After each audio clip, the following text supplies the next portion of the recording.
Bonsoir madame, bonsoir messieurs, merci de votre fidélité. C'est un bonheur, un plaisir de vous savoir au rendez-vous du soir sur la télévision du Monde, Tout au clair, votre talk show qui vous permet de pouvoir décrypter une actualité majeure.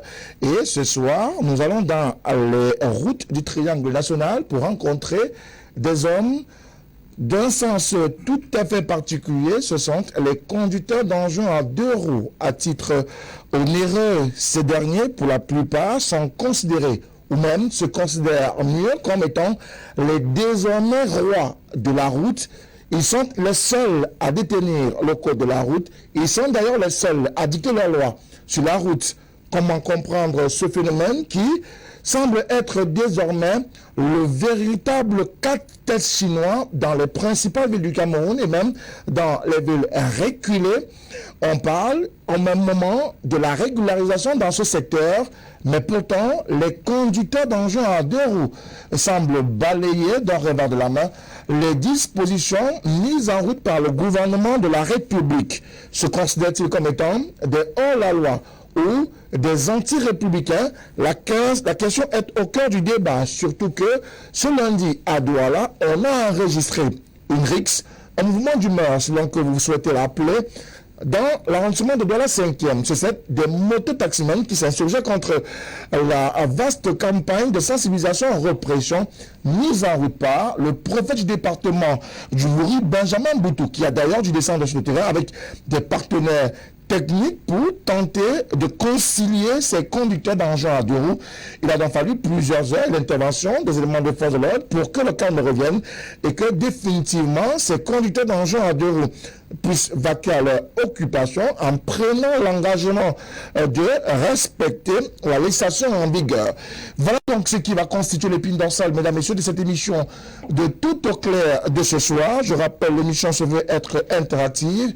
6 96 14 3 12 6 96 14 3 03 12, c'est l'un des codes d'accès, mais également LTM TV officiel, et nous ferons le débat aussi avec vous. Nous comptons d'ailleurs sur vous pour être mieux édifiés sur les conditions que vous vivez de ces conducteurs d'engins à deux roues à titre honoré à travers le triangle national. On voulait également partager l'expérience des pays voisins ou des autres pays où les populations ou des acteurs ont fait le choix de s'investir dans le domaine de la moto.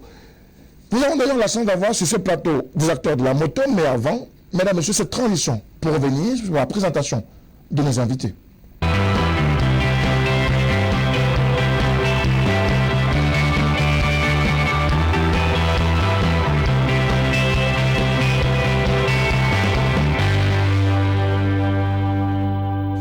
Parmi nos invités de ce mercredi, dernière livraison de la semaine de Tout au clair, notre consultant en maison est bien évidemment en place. Abel Ngoulebe, bonsoir. Bonsoir. Merci d'être du rendez-vous. Merci. Et je souhaite une fois de plus placer ma contribution d'aujourd'hui sous le signe de l'encouragement, les félicitations au ministre de la fonction publique pour les sanctions infligées à un certain nombre de fonctionnaires réputés être des acteurs d'une corruption diaboliquement résistante. D'accord. Mais je voudrais demander à votre chaîne de prendre le débat pour que ce genre d'action de portée éminemment pédagogique pour notre pays ne passe pas inaperçu. Ça ne passera pas inaperçu. J'ai le sentiment que beaucoup de chaînes n'en parlent pas. Mais vous en parlez, nous allons en parler. Nous allons en parler ici là lundi et vous allez en parler ce soir. Je souhaite que notre ministre qui fait ce type de travail soit invité dans une édition spéciale de Tout au clair. Nous allons relayer l'information à sa cellule de communication pour essayer d'avoir la possibilité de l'avoir dans le cadre de Tout au clair spécial dédié au ministre de la fonction publique et de la réforme administrative qui mène des actions de lutte contre la corruption sur le terrain. Merci Abel. Autre invité, c'est un acteur de terrain. du secteur de la moto, Willy Kigné, tout le monde le connaît. Bonsoir Willy. La situation connectée sur votre chaîne en ce moment. Merci à vous Willy d'être avec nous. Autre... À l'ensemble des co-paneliers, c'est à vos millions de téléspectateurs. Merci à vous d'être avec nous dans le cadre de ce programme de ce soir. D'autres invités également feront le débat avec nous dans le cadre de cette émission de Tout au clair sur la télévision du Monde. Et parmi nos invités de ce soir, un acteur technique est avec nous. C'est un partenaire au développement, c'est un acteur technique partenaire qui contribue au quotidien à améliorer les conditions de travail des Bentikina à travers un projet Moto Afrique. Lui, c'est Samuel Franck Vondel est avec nous ce soir. Monsieur Vondel, bonsoir. Bonsoir. Merci d'être avec nous dans le cadre de ce programme. Merci. Juste à votre gauche, nous avons un autre acteur politique, notamment le Mouvement pour la Renaissance du Cameroun. Dylan Nkwen représente cette formation politique ce soir. Dylan, bonsoir. Bonsoir Frédéric, bonsoir à tous vos téléspectateurs et bonsoir aux nombreux Bentikina. Puisque je crois que ça nous sommes habitués au jargon local. Quand vous dites mototaximène, on a l'impression, je préfère dire Bentikina puisque nous sommes habitués. Quand on le dit, ils se reconnaissent. Donc je leur souhaite un bonsoir et qu'ils nous suivent. Je crois qu'il y aura beaucoup de choses à gagner et également à partager ensemble. C'est l'intérêt de cette émission de ce soir. Et puis un journaliste est également avec nous. Ce sont des historiens du temps passé, du temps présent, mais également du futur. Michel Moussala, bonsoir. Bonsoir Frédéric, bonsoir à tous les panélistes, bonsoir aux millions de téléspectateurs de LTN qui suivent ce débat tous les 3 fois de la semaine, les 3 jours de la semaine. Et je pense que je voudrais vous féliciter pour ce débat que vous avez suscité parce que tellement on parle que politique souvent, mais tout rime à la politique. Et vous verrez que votre débat de ce soir ne serait stratégiquement que politique dans l'approche. Alors je reste avec vous, Michel Moussala. Vous avez suivi des événements de lundi dernier. D'ailleurs, vous avez sollicité notre contribution pour avoir quelques précisions là-dessus. Qu'est-ce qui a fâché l'acteur politique, l'acteur de la société civile, au-delà de tout, le père, donc le citoyen quotidien que vous êtes?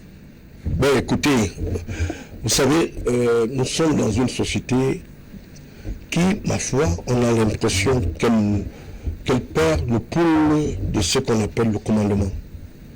Et si nous restions logiques, il ne faut pas faiblir quand il y a les lois. Les lois, elles sont souvent mauvaises, mais elles sont faites pour être appliquées sur les individus. Une société, ce sont ses constituantes. Personne ne saurait être en marge de cette société qui, ma foi, chaque instant qu'il y a un problème qui attire l'attention d'un individu ou les obligations de chaque citoyen à respecter la norme, on va se mettre en marge. L'histoire qui s'est passée à Douala n'est pas la toute première. Ça date de très longtemps.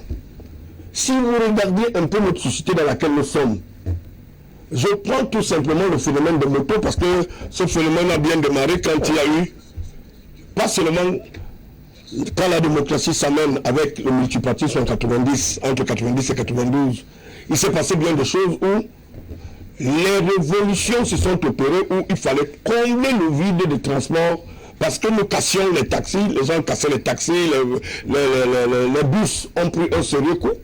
Et c'est ainsi que les politiques, plus particulièrement les politiques RDPC, parce que la défunte mère a implémenté, a apporté cette idée de croire que les motos peuvent combler le vide qui s'était à l'époque opéré. Donc, ces motos sont entrées, c'était comme après les émeutes de 2008. Vous avez vu qu'on a vidé le port de substances de voitures et les taxis, parce que les taxis ne pouvant pas opérer réglementairement, on a vidé tout le port en donnant des taxis opportunément à une certaine ethnie.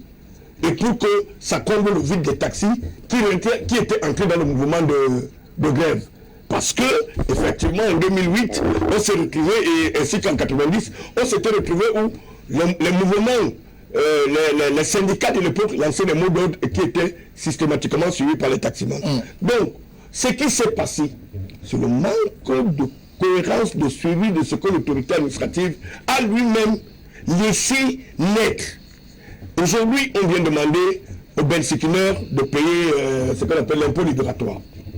Mais ces mêmes bensikineurs, quand les opportunités se présentent, sont reçus au perron du palais, on les légalise, ils sont reçus au palais de l'unité, ils sont reçus par le gouverneur des différents gouverneurs, jusqu'à ce que on en refuse d'implémenter même la fameuse loi. Il y a un décret qui réglemente le secteur de mototaxi. Où c'est des instruments qui devaient se retrouver dans des zones périurbaines. Mais vous regardez notre ville, cette chaîne est basée à Bali. Vous allez trouver Bali, Bonapriso, laissez-moi chuter M. Moutemer, Bali, Bonapriso, Bonanjon. L'inviolabilité de ces rues.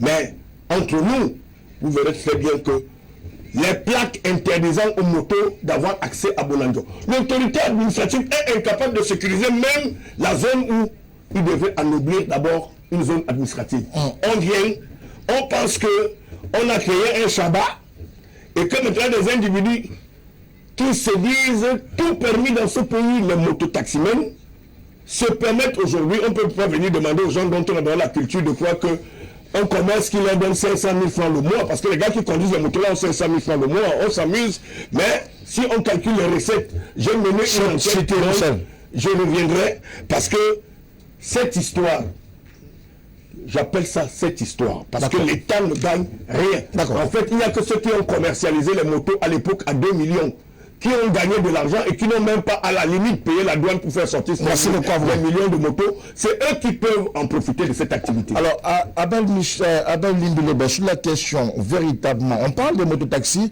Finalement, chaque fois et régulièrement, ces mototaximens sont au cœur de l'actualité comme étant de véritables fauteurs de troubles. Comment est-ce que vous percevez l'activité de mototaxis, notamment à Douala par exemple? Comme une activité qui exprime notre régression. C'est une activité génératrice de sous-développement.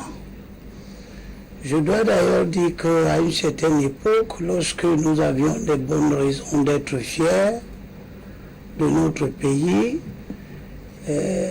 globalement, les Bensikines, on les connaissait au Bénin, on les connaissait au Togo, qui étaient des pays que nous considérions au regard de la Côte d'Ivoire, du Cameroun, du Gabon, du Sénégal, comme des pays qui se battaient pour résister. Et c'est là-bas que la pratique des mototaxis a commencé. Puis elle est arrivée au Cameroun en remplacement des outils performants que nous avions déjà, comme la SOTUC, comme des taxis qui existent depuis très longtemps et qui permettaient à notre pays, sur le plan du transport, d'assurer correctement la mobilité urbaine. Je pense que le développement de ce phénomène des mototaxis est la résultante de la prolifération des idées dites intellectuelles et autres, mais qui en vérité sont des idées spécieuses, c'est-à-dire en apparence vraies, mais fausses dans le fond. On a considéré que face à la question du chômage très recrudescent, très marquant, préoccupant des années 90, et même jusqu'aujourd'hui, que c'était un palliatif important, que ça permettait de nourrir, etc., etc. Il y a effectivement dans notre pays depuis un certain temps ces espèces d'opposition d'écoles de pensée qui laissent prévaloir l'idée que dès qu'une chose permet de nourrir quelqu'un, parce qu'il y a des difficultés économiques, on peut fermer les yeux sur les dérives qui se produisent. Cette tolérance est à l'origine de la dégradation systématique de tous nos efforts pour organiser un pays qui marche vers le progrès économique et social. D'accord. Et les Bensikim, au-delà de leur responsabilité très, très, très marquée dans l'insécurité qui règne dans la ville de Douala en ce moment, c'est des véritables instruments de régression. Alors, Dylan, instrument de régression, instrument de développement ou alors instrument également considéré dans la perspective de pouvoir nourrir son homme. Donc, peut-on considérer cette activité de mototaxi comme étant une activité génératrice de revenus? Je pense qu'à l'origine, l'avènement des mototaxis au Cameroun s'inscrit dans la droite ligne d'une réponse politique qui voudrait qu'à un certain moment donné, il fallait répondre à la question forte du chômage. Dans les années 95, où on a vu les premiers opérateurs du secteur, l'environnement autour, nous étions en pleine crise économique, la crise de 93 qui sévissait le monde.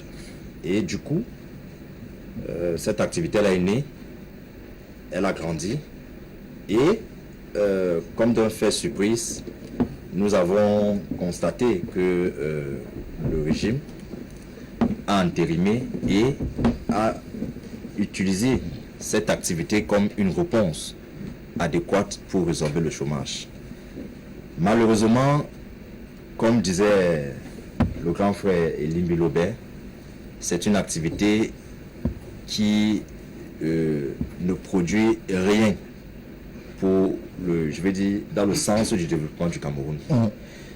C'est plus de malheur si on veut voir sous le pan selon lequel cela nourrit son homme. À quel échelon? À long terme, si on regarde sur le long terme, est-ce qu'un mototaximan peut véritablement dire aujourd'hui qu'avec sa moto, il pourra garantir son avenir à lui, l'avenir de ses progénitures? Je crois que si vous posez la question aux opérateurs du secteur, ils vous diront quasiment non. Alors on peut donc comprendre que l'activité des mototaxis n'est pas une aubaine. C'est la preuve d'un échec criard que notre gouvernement, qui, au lieu d'aller dans le sens d'une certaine amélioration, c'est-à-dire rendre l'activité beaucoup plus professionnelle et aisée, se plaît à utiliser justement le même secteur, parfois pour des batailles politiques, se plaît à laisser grandir cette insécurité parce que justement, il ne faut pas à un certain moment donné vexer la jeunesse, de peur que cette jeunesse bascule et on assiste désormais à des soulèvements, peut-être parce que à manque de la pitance, les jeunes se seraient concentrés à la politique et en ce moment-là, ne recevant pas justement les retombées de ceux qui nous gouvernent, vont forcément être un handicap pour cet avenir de gestion politique. Alors, Youf, est-ce que le secteur de moto ou alors la moto était une réponse pour le problème du chômage? Est-ce que c'était le prisme, la logique dans laquelle le gouvernement est allé en se disant tolérance administrative aidant, il vaut mieux faire avec ces bonhommes qui essaient de se débrouiller tant bien que mal pour pouvoir joindre les deux bouts? Avant de répondre à cette question, il est important aussi d'évoquer le fait de l'utilité également de cette activité. Nous avons connu des métiers qui sont arrivés au Cameroun et donc après on a été appelé à pouvoir réguler et à pouvoir améliorer les conditions de fonctionnement. Souvenez-vous qu'à une certaine époque, d'abord le téléphone c'était des cabines téléphoniques et ensuite nous avons connu l'avènement des callbox. Et les callbox, c'était beaucoup de concitoyens à travers des carrefours.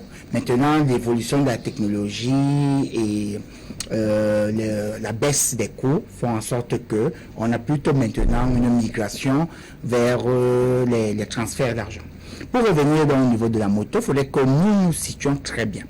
Parce que l'usage de la moto transport ici qui est appelé moto-taxi en ville, mais c'est moto-transport aussi dans nos villages et les périphéries des différentes agglomérations.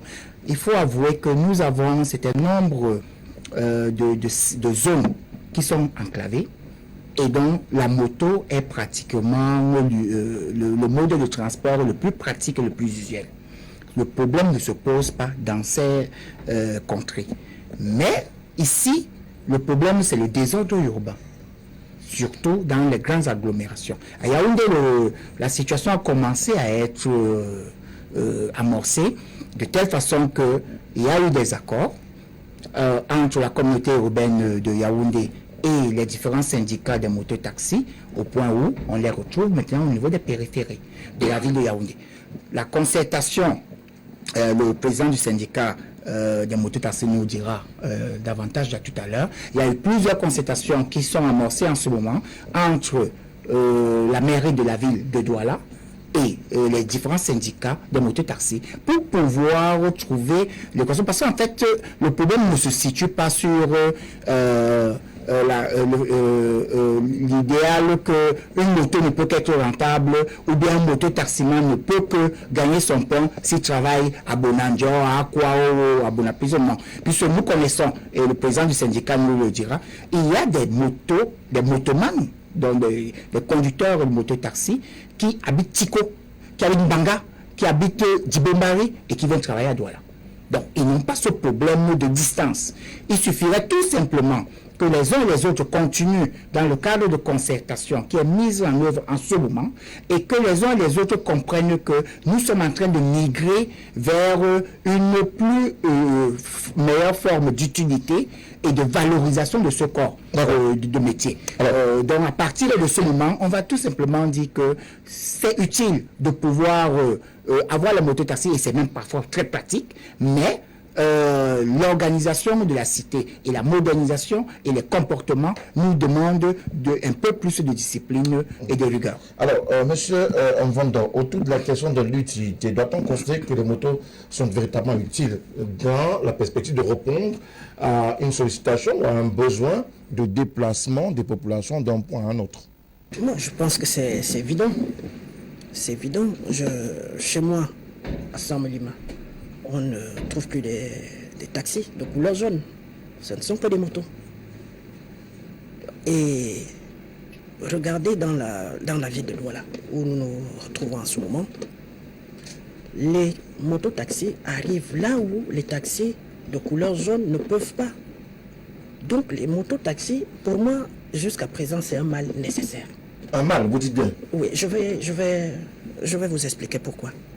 Un mal nécessaire. Parce que la mobilité des Camerounais, ces mototaximans l'assurent. Maintenant, l'utilité, la nécessité, sur le plan économique, il y a environ 1 million de mototaxis au Cameroun. Ces mototaxis contribuent fortement à l'économie du Cameroun.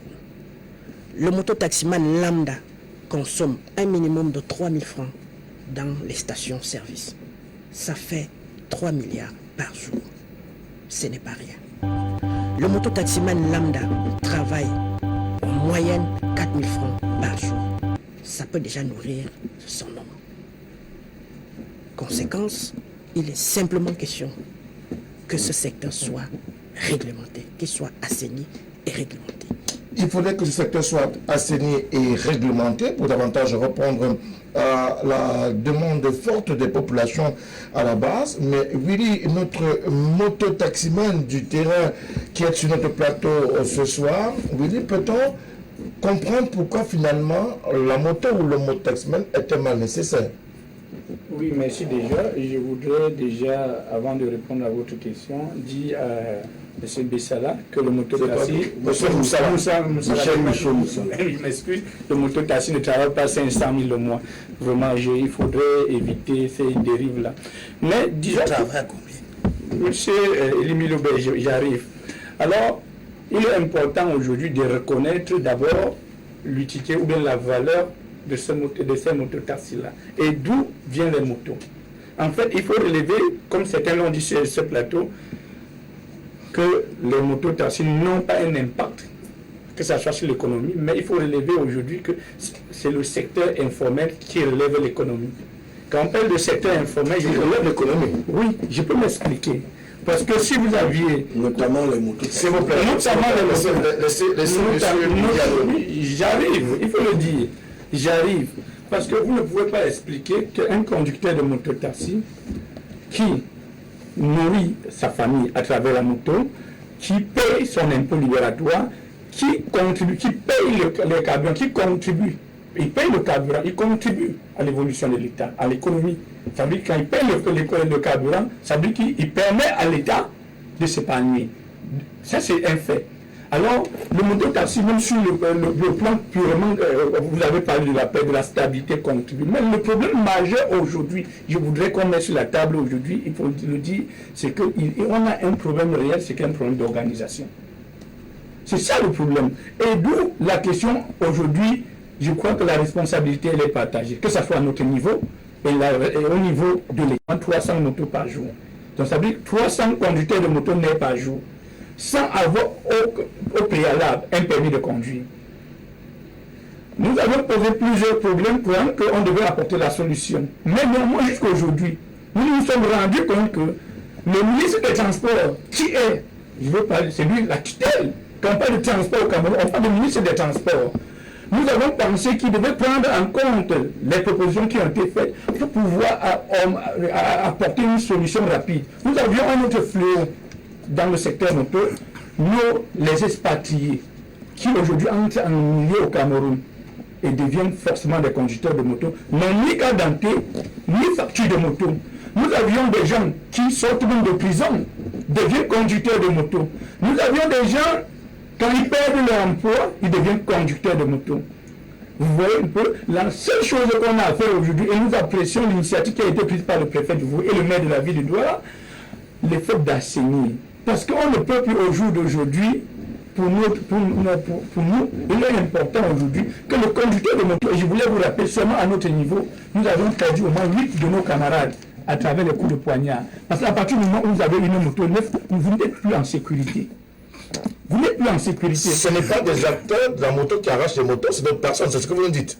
Alors, il y a des brebis galeux qui sont à l'intérieur de notre secteur d'activité, qui posent des actes qui n'honorent pas notre secteur d'activité. Et vous l'avez constaté que même quand on parle de la sensibilisation ou la répression qui est mise en place par M. le préfet du Fori, les premières personnes à s'opposer, c'est ces mal intentionnés-là qui veulent bloquer le processus de l'assainissement de ce secteur, alors qu'aujourd'hui, l'identification qu'on veut mettre sur pied dans la ville de Douala ne favorise pas seulement le conducteur de moto, mais favorise aussi même les usagers que nous transportons chaque jour. Et à sécuriser aussi au même titre la ville de Douala. Alors, voilà, il nous explique que l'insécurité criarde dans le milieu de la moto n'est pas forcément liée aux acteurs de la moto. Le processus viendrait d'ailleurs, notamment de ceux-là qui veulent se reconvertir et trouvent justement que le milieu de la moto est le milieu le plus approprié pour se reconvertir. Moi, je voulais rassurer mon ami Willy pour qu'il comprenne qu'il n'est pas dans mon esprit, hein, de dire que l'inorganisation de ce secteur soit le fait de ceux qui ont la volonté de le faire. Je veux dire que si l'État, les pouvoirs publics, qui ont la mission d'organiser les secteurs d'activité, avaient pris depuis 90. Et puis je ne suis pas d'accord avec cette analyse que les gens tendent à croire que le phénomène des bensikineurs venait couvrir le taux de chômage qui s'installait en 90. C'est faux. Non, ça le fait. Le Cameroun ne vivait pas cette espèce de crise qui suscitait à ce que les gens abandonnent leurs champs et se retrouvent dans la ville de Douala. On dit que c'est un pan qui a fait l'objet, parce qu'avec l'avènement de la démocratie, le fait de concevoir la présence de motos, M. Willy, peut-être que vous n'y étiez pas, est venu d'un concept d'une femme pour dire que bon, maintenant il faut trouver une solution pour que les gens aient une certaine mobilité. Ce n'était pas conçu comme étant un élément concourant à venir résorber le phénomène du chômage. Je suis journaliste. Et je peux vous le dire, ça fait 36 ans. Ça nourrit son homme. S'il vous plaît, Willy. Maintenant, vous me demandez si l'activité nourrit son homme. Moi, je peux vous répondre par l'affirmative. Ça nourrit son homme, mais ça nourrit mal son homme. Pour que je vive, il faut que je sache faire les distributions. C'est quoi les distributions? C'est quoi? Que je sache que dans l'activité que je mène, je dois payer les impôts. Voilà, aussi simple. Si quelqu'un estime que parce qu'il est bensikineur, il a les droits sans qu'il ait les devoirs, j'estime que c'est inadmissible, intolérable. Vous-même, vous l'aviez soulevé. Donc, c'est un problème organisationnel. Il fallait que ça se fasse en amont. Maintenant, vous-même, vous venez de développer quelque chose de tellement important. Sauf fourre-tout, où les gens se retrouvent venant de partout. Les différentes guerres que nous vivons du Nozo, de l'Est, de la Centrafrique, du Tchad, nous rassemblent un conglomérat de macros et des bandits de grands sommets, et qui viennent se jeter sur le fait que la structure n'est pas du tout organisée. Nous, on a fait les pays de l'Afrique de l'Ouest. Les structures moto, vous le saviez, sont bien organisées et sont structurées. On ne peut pas croire que vous ne pouvez pas nous dire que c'est un prétexte. Moi, je connais des cousins qui ont laissé des hectares de palmeraies et des champs de cacao au village. Donc, ils n'ont fait aucun effort pour les avoir parce qu'à travers l'œuvre de leurs parents, qui viennent traîner ici, parce qu'on leur a dit qu'avec la moto, on peut se faire 300 000 francs le mois et tranquillement, ils commencent à se prendre une chambre. Je parle des miens.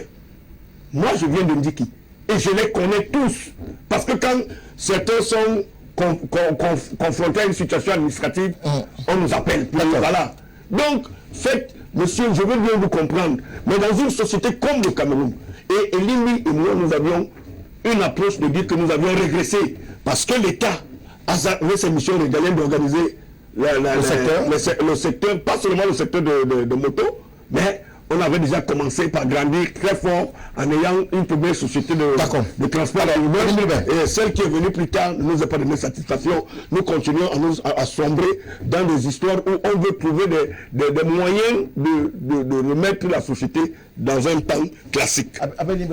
Est-ce que le problème du secteur des motos au Cameroun est davantage lié à la mauvaise ou à la non-organisation du secteur d'activité par l'État? Vous ne pouvez d'ailleurs pas organiser ça. Vous n'organiserez d'ailleurs jamais ça. Pourquoi? C'est du sophisme pur et simple et abject de ceux qui... Vous êtes extrêmement pessimiste sur la question, Abel. Il est question, on a pu organiser le secteur des taxis. Je suis pragmatique.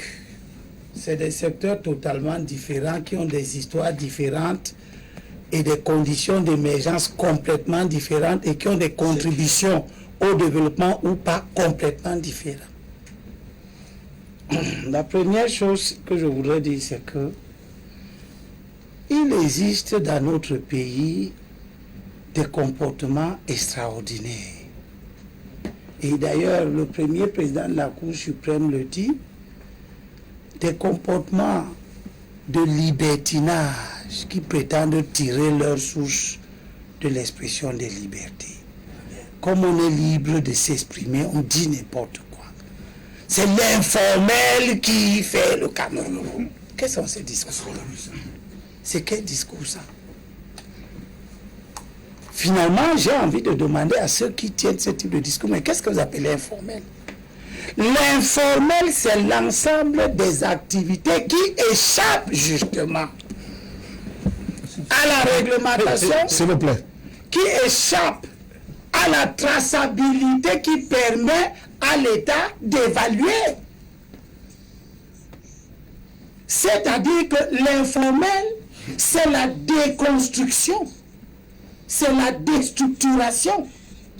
Et vous dites que c'est cette déconstruction qui construit. C'est avoir beaucoup d'autocuidance de faire entendre des choses comme ça. Vous connaissez un pays au monde qui s'est développé par le secteur informel? Lequel? Donnez-nous l'exemple d'un pays qui a fait le secteur informel jusqu'à... Il développe, il construit, il a le métro, il a les avions, il a le bien-être. Parce qu'il fait le secteur informel. Il faut éviter de dire des choses comme ça.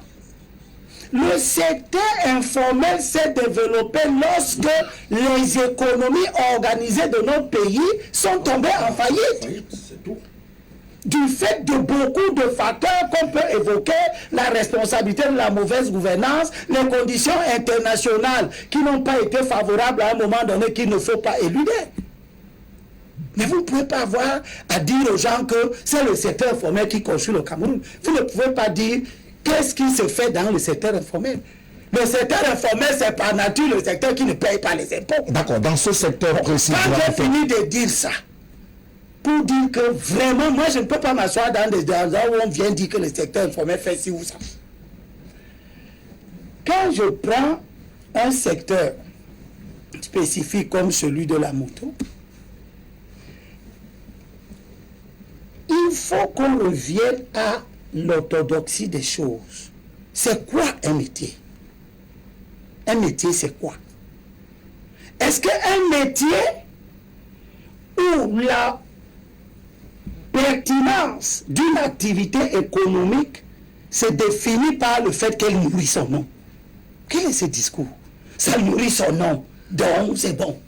Mais la vente de la drogue nourrit son nom. Le banditisme nourrit son nom.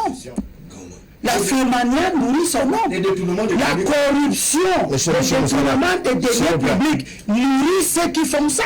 Donc on peut dire quoi? Qu'il ne faut pas... Pour dire que premièrement, il faut retirer ce type de discours de la circulation. D'accord. Deuxièmement... Ne pas faire croire aux gens que quand des gens mènent des activités qui génèrent un revenu, alors c'est bon. Parce que le moto-taxi est bien, parce que ça consomme du carburant.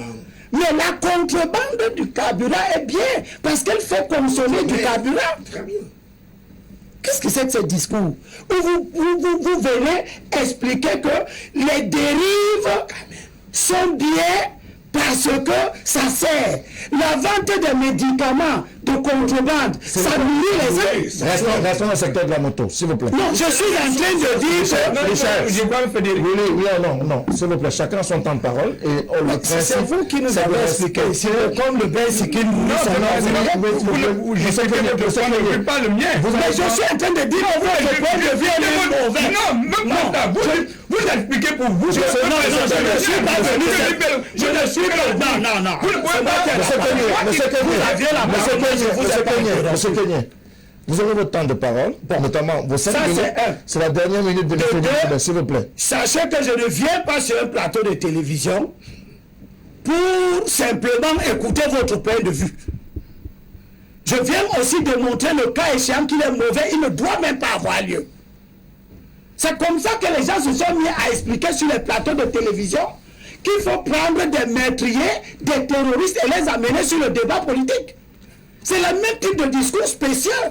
Vous comprenez? C'est-à-dire des discours qui sont bons à entendre, mais qui en réalité sont de faux discours. Donc qu'est-ce qu'on va pouvoir dire? Il n'y a pas de chance de pouvoir organiser cette campagne. Mais premièrement, je prends acte que les tentatives d'organiser ce secteur, c'est peut-être la énième. Et on ne l'organise pas.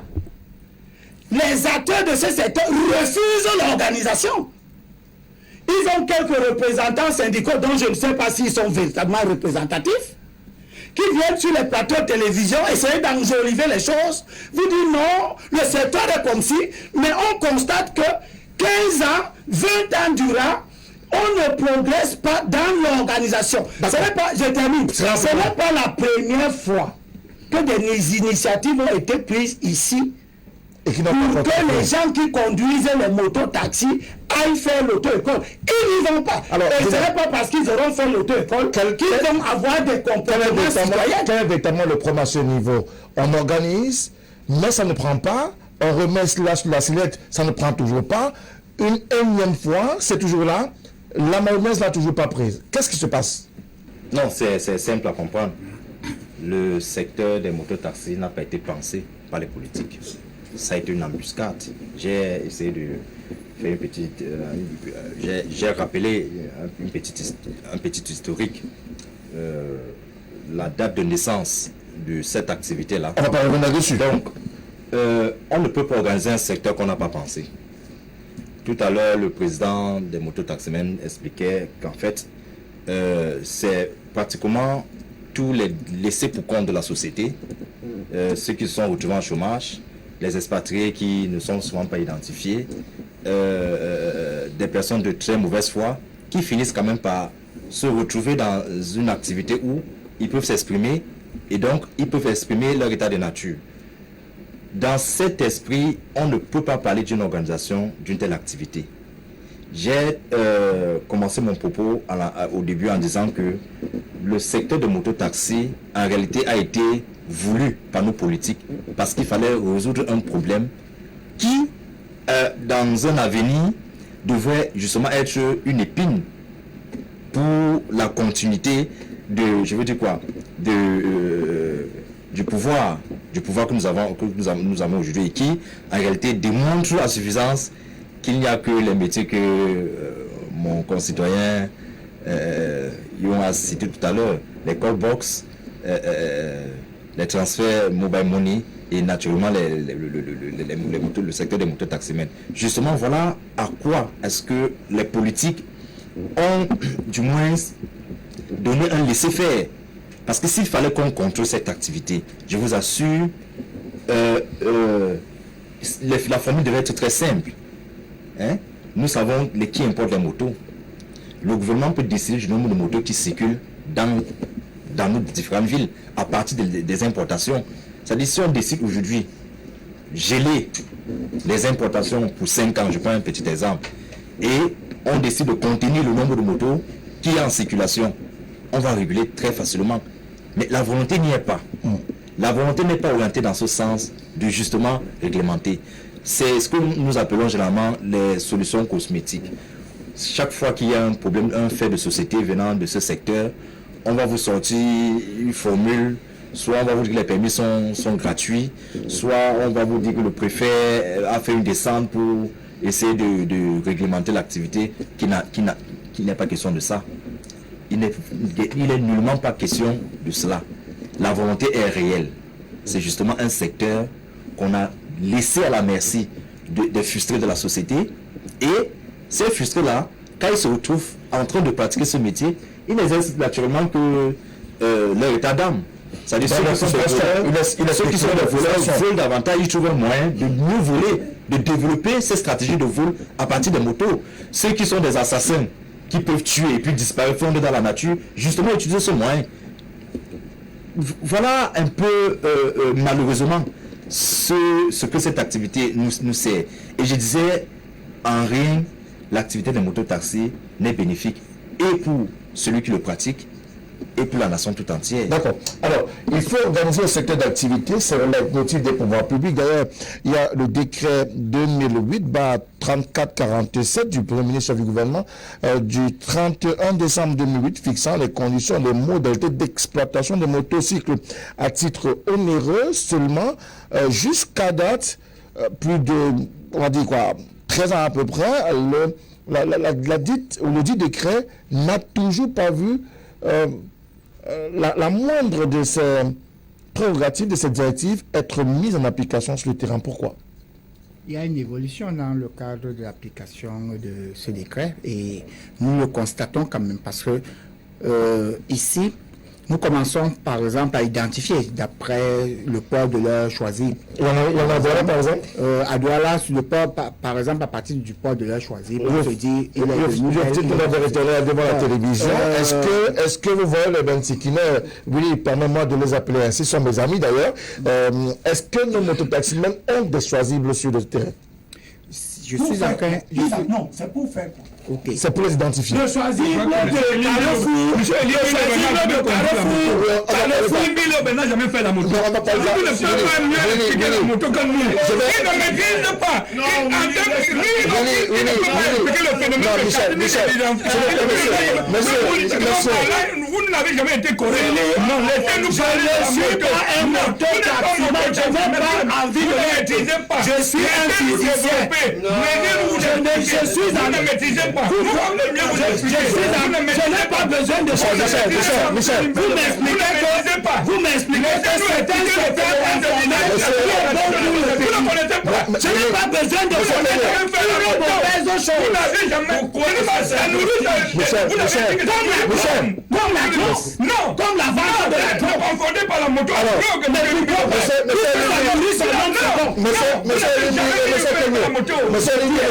Monsieur Limbi, s'il vous plaît. Non, vous avez dit que vous avez déjà parlé. S'il vous plaît. Monsieur, c'est pas vous qui avez la parole. Monsieur Limbi, permettez à ce que Monsieur Youf aille en avant. J'étais en train de vouloir évoquer un certain nombre d'éléments qui sont en train de nous permettre d'évoluer vers l'organisation de ce secteur de manière progressive. Surtout, sachant d'où nous venons. J'ai parlé du port du Choisy. J'étais en train de vouloir évoquer le permis de conduire catégorie A qui est connu. Je suis en train de vouloir évoquer également l'impôt libératoire qui est exigible. Je suis en train de vouloir évoluer vers l'assurance des motos. Mais je voudrais dire à M. Willy Kenyé que l'achat d'une moto ne vous définit pas comme moto-taximan. Il faudrait que vous le sachiez. Donc, c'est pour embrayer sur ce que vous avez dit que lorsqu'il y a 300 motos qui sont achetées, ça voudrait dire que ça fait 300 nouveaux benzineurs. Ce n'est pas vrai. Pourquoi? Parce que nous avons des usagers privés, personnels, qui ne font pas des motos-taxis, mais qui utilisent des motos, de par le fait que c'est à utilité publique. Nous avons des livreurs, des entreprises de courrier, poste et tout, qui utilisent des motos. Mais ça ne fait pas d'eux des motos-taximans. Ici, l'État et le gouvernement a eu dans le cadre des concertations, a demandé à ces motos-taximans, d'abord de pouvoir être syndiqués. Parce qu'à partir de la syndicalisation, on est capable de pouvoir les identifier. Deuxièmement, ils doivent se conformer à la réglementation. Ne conduit un engin roulant que celui qui est détenteur d'un permis de conduire. C'est le B.A.B.A. Deuxièmement, maintenant, vous devez être localisé. Parce que, quoi qu'on dise, même dans le cadre du transport intra-urbain, on a des lignes de transport. Il y a des spécialistes sur ceci, sur cela. Et lorsque M. Abel Libilobe dit que l'État, le gouvernement ne peut pas réglementer cela, je dis non. Souvenez-vous, nous avons connu les OPEP dans cette ville de Douala. Ça a repris à nos côtés. Non, je suis en train de vouloir vous dire que nous avons connu le phénomène des OPEP. Et où on retrouvait les OPEP partout jusqu'à Bonandior. Il a suffi, du jour au lendemain, lorsqu'on en a eu marre et puis on a voulu les amener à se conformer, parce que ces cars-là, surtout, celui qui était tombé au niveau du Kondi, c'était la goutte d'eau qui avait débordé le vase, et étant en situation où les uns et les autres ne pouvaient pas se réglementer, se conformer à la réglementation en vigueur, on a tout simplement cessé cette activité. Et ce qui voudrait dire que ce n'est pas un problème pour pouvoir organiser le secteur de mototaxi, parce qu'en réalité, je vous dis que on peut très bien territorialiser le secteur des mototaxis. Dit par exemple que dès aujourd'hui, l'activité des mototaxis est peut-être une activité des périphéries des grandes agglomérations. Et à partir de ce moment-là, ça va fonctionner. S'il vous plaît, Michel. Monsieur Willy ne vous a pas dit les concertations qui sont en ce moment. Et donc, il n'est pas encore propice de pouvoir révéler les conclusions ou bien les futures résolutions qui vont en découdre entre les mototaxis, par exemple, de la ville de Douala et la mairie de la ville de Douala et la préfecture de Douala. Je pense que d'ici très peu de temps, nous allons voir que ce phénomène va être organisé et endigué. C'est de ça dont il est question. Est-ce qu'on est véritablement dans cette organisation de ce secteur? Est-ce qu'il est impossible de pouvoir le faire? Abel Libilobe et M. Moussa sont pratiquement, je ne vais pas dire opposés, mais ils ne croient pas véritablement. Est-ce qu'on est dans cette logique-là aujourd'hui? Si vous m'accordez assez de temps, je vais essayer de dérouler. Je vais dérouler. Monsieur Libilobe qui dit qu'on ne peut pas organiser ce secteur. La question que je pose d'abord, le braquage, les braquages, les criminalités, le trafic des ossements, les pharmacies qu'on trouve dans les gazons. Je voudrais savoir si tous ces désordres est né en 1990. Deuxième chose, je voudrais bien, lorsqu'on échange, qu'on propose des solutions. Parce que je voudrais qu'on nous dise, si on ne peut pas, on ne peut rien faire pour ce monde-là aujourd'hui, qu'est-ce qu'on prévoit pour eux? Maintenant, je voudrais que les Camerounais sachent, les mototaxis au Cameroun sont divisés en 3 catégories. La première catégorie représente environ 60%.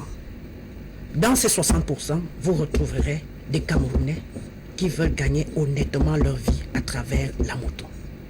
Honnêtement, Je dis travailler et gagner honnêtement leur vie à travers la moto. Vous avez environ 25% des gens qui viennent travailler de façon temporaire. Je prends un exemple.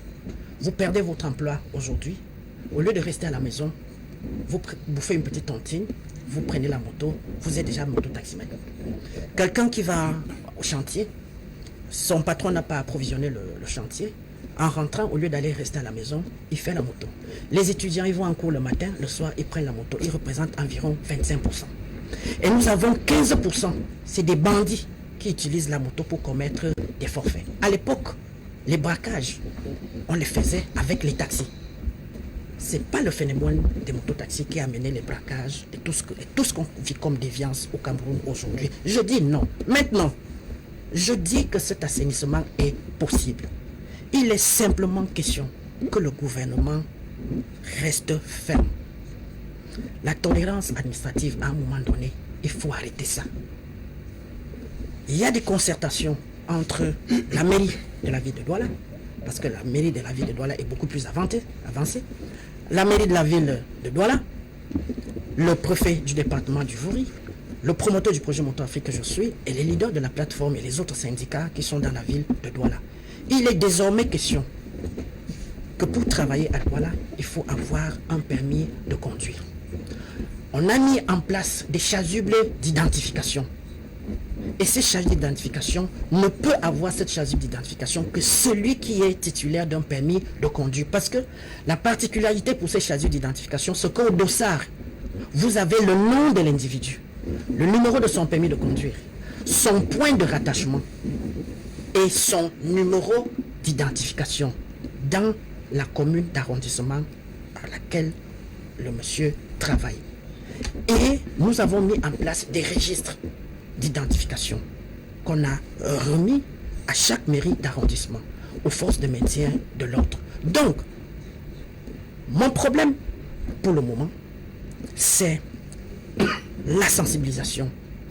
Parce que les problèmes, les responsabilités sont partagées. À un moment donné, il va falloir que les populations, les usagers nous aident. Je vous prends un exemple. Lorsqu'on bâche le phénomène de bâchage des motos, je vous dis, aucun moto-taximène ne peut vous obliger, monsieur Moutomé, de bâcher sa moto. C'est faux. Quand il de prendre la moto, je dis non, je ne bâche pas. Voilà, super. Mais si... Vous vous payez combien? Je paye le prix. Écoutez, si vous voulez payer le... Moi, il m'arrive parfois de prendre la moto. Hein. Je suis libre de proposer 1000 francs. Je peux proposer 2000. Ça dépend de moi. Ça dépend de ce que je veux faire. Donc, je dis, il y a des questions, il y a des problèmes qui sont posés, mais qui ne dépendent pas de la volonté du mototaximan. Qui ne sont pas du fait de la mentalité des mototaxis. Non, les usagers aussi en ont une part de responsabilité. Donc, aujourd'hui, on a mis le préfet du département du Vouri avec le maire de la ville ont décidé de mettre en place le contrôle pour la répression. Les auto-écoles ont été recensées. La répression a été lancée le 8 février 2020. Comment je vais avoir mon permis de conduire? Et c'est la raison pour laquelle je dis, pour moi, cet assainissement est possible du fait que nous avons 60% des Camerounais qui sont déjà prêts à accepter cette voie, l'assainissement. Et maintenant, les bandits vont fuir d'eux-mêmes. Ça, c'est notre question sur laquelle on va revenir. Oui, sur la question de l'assainissement, vous y croyez, d'ailleurs vous êtes un acteur de terrain de cet assainissement, mais davantage, on observe une véritable réticence de vos compères mototaximens. C'est d'ailleurs ce qui a été l'objet de la rixe de Bonamsadi ou de Makepe, si on veut. Ah, de la 5e. Je crois que vous allez aussi me laisser le temps, au même titre que M. Elimbe Lobé. Vous avez 5 minutes comme tous les autres. Je voudrais déjà m'en féliciter et lui dire déjà que c'est... Nous, on n'a pas eu 3 minutes. Vraiment, Michel. Donc je voudrais dire tout simplement que c'est souvent regrettable, nos hommes politiques du Cameroun. Surtout, vraiment c'est important de le dire. Je n'attends pas. Parce que si un homme politique du genre de M. Elimbe Lobé ne croit pas qu'il est possible au jour d'aujourd'hui, et surtout que eux qui étaient conseillers, surtout à Douala 5e, et qui prétendent être peut-être président de la République un jour, ne croient pas qu'il est possible d'organiser un secteur comme la nôtre, et surtout qui aujourd'hui rassemble autant de monde, autant de Camerounais qui ont un seul souci de nourrir les familles. Je crois que ça pose un problème. Eux ne veulent plus faire la politique. Alors, je voudrais vous répondre tout simplement pour dire que ce qui s'est passé à Douala 5e la semaine passée démontre à suffisance qu'il y a un groupuscule de personnes dont j'ai expliqué tout à l'heure, je ne veux pas dire qu'ils sont contre, mais qui affichent leur image de manière vraie de ce que ce secteur ne doit pas être organisé. Et la chance que nous avions eue cette semaine-là, c'est nous avions les acteurs vrais. Parce que cette opération qui est lancée par le préfet du Vouri rassemble tous les acteurs de mototaxi dans le Vouri.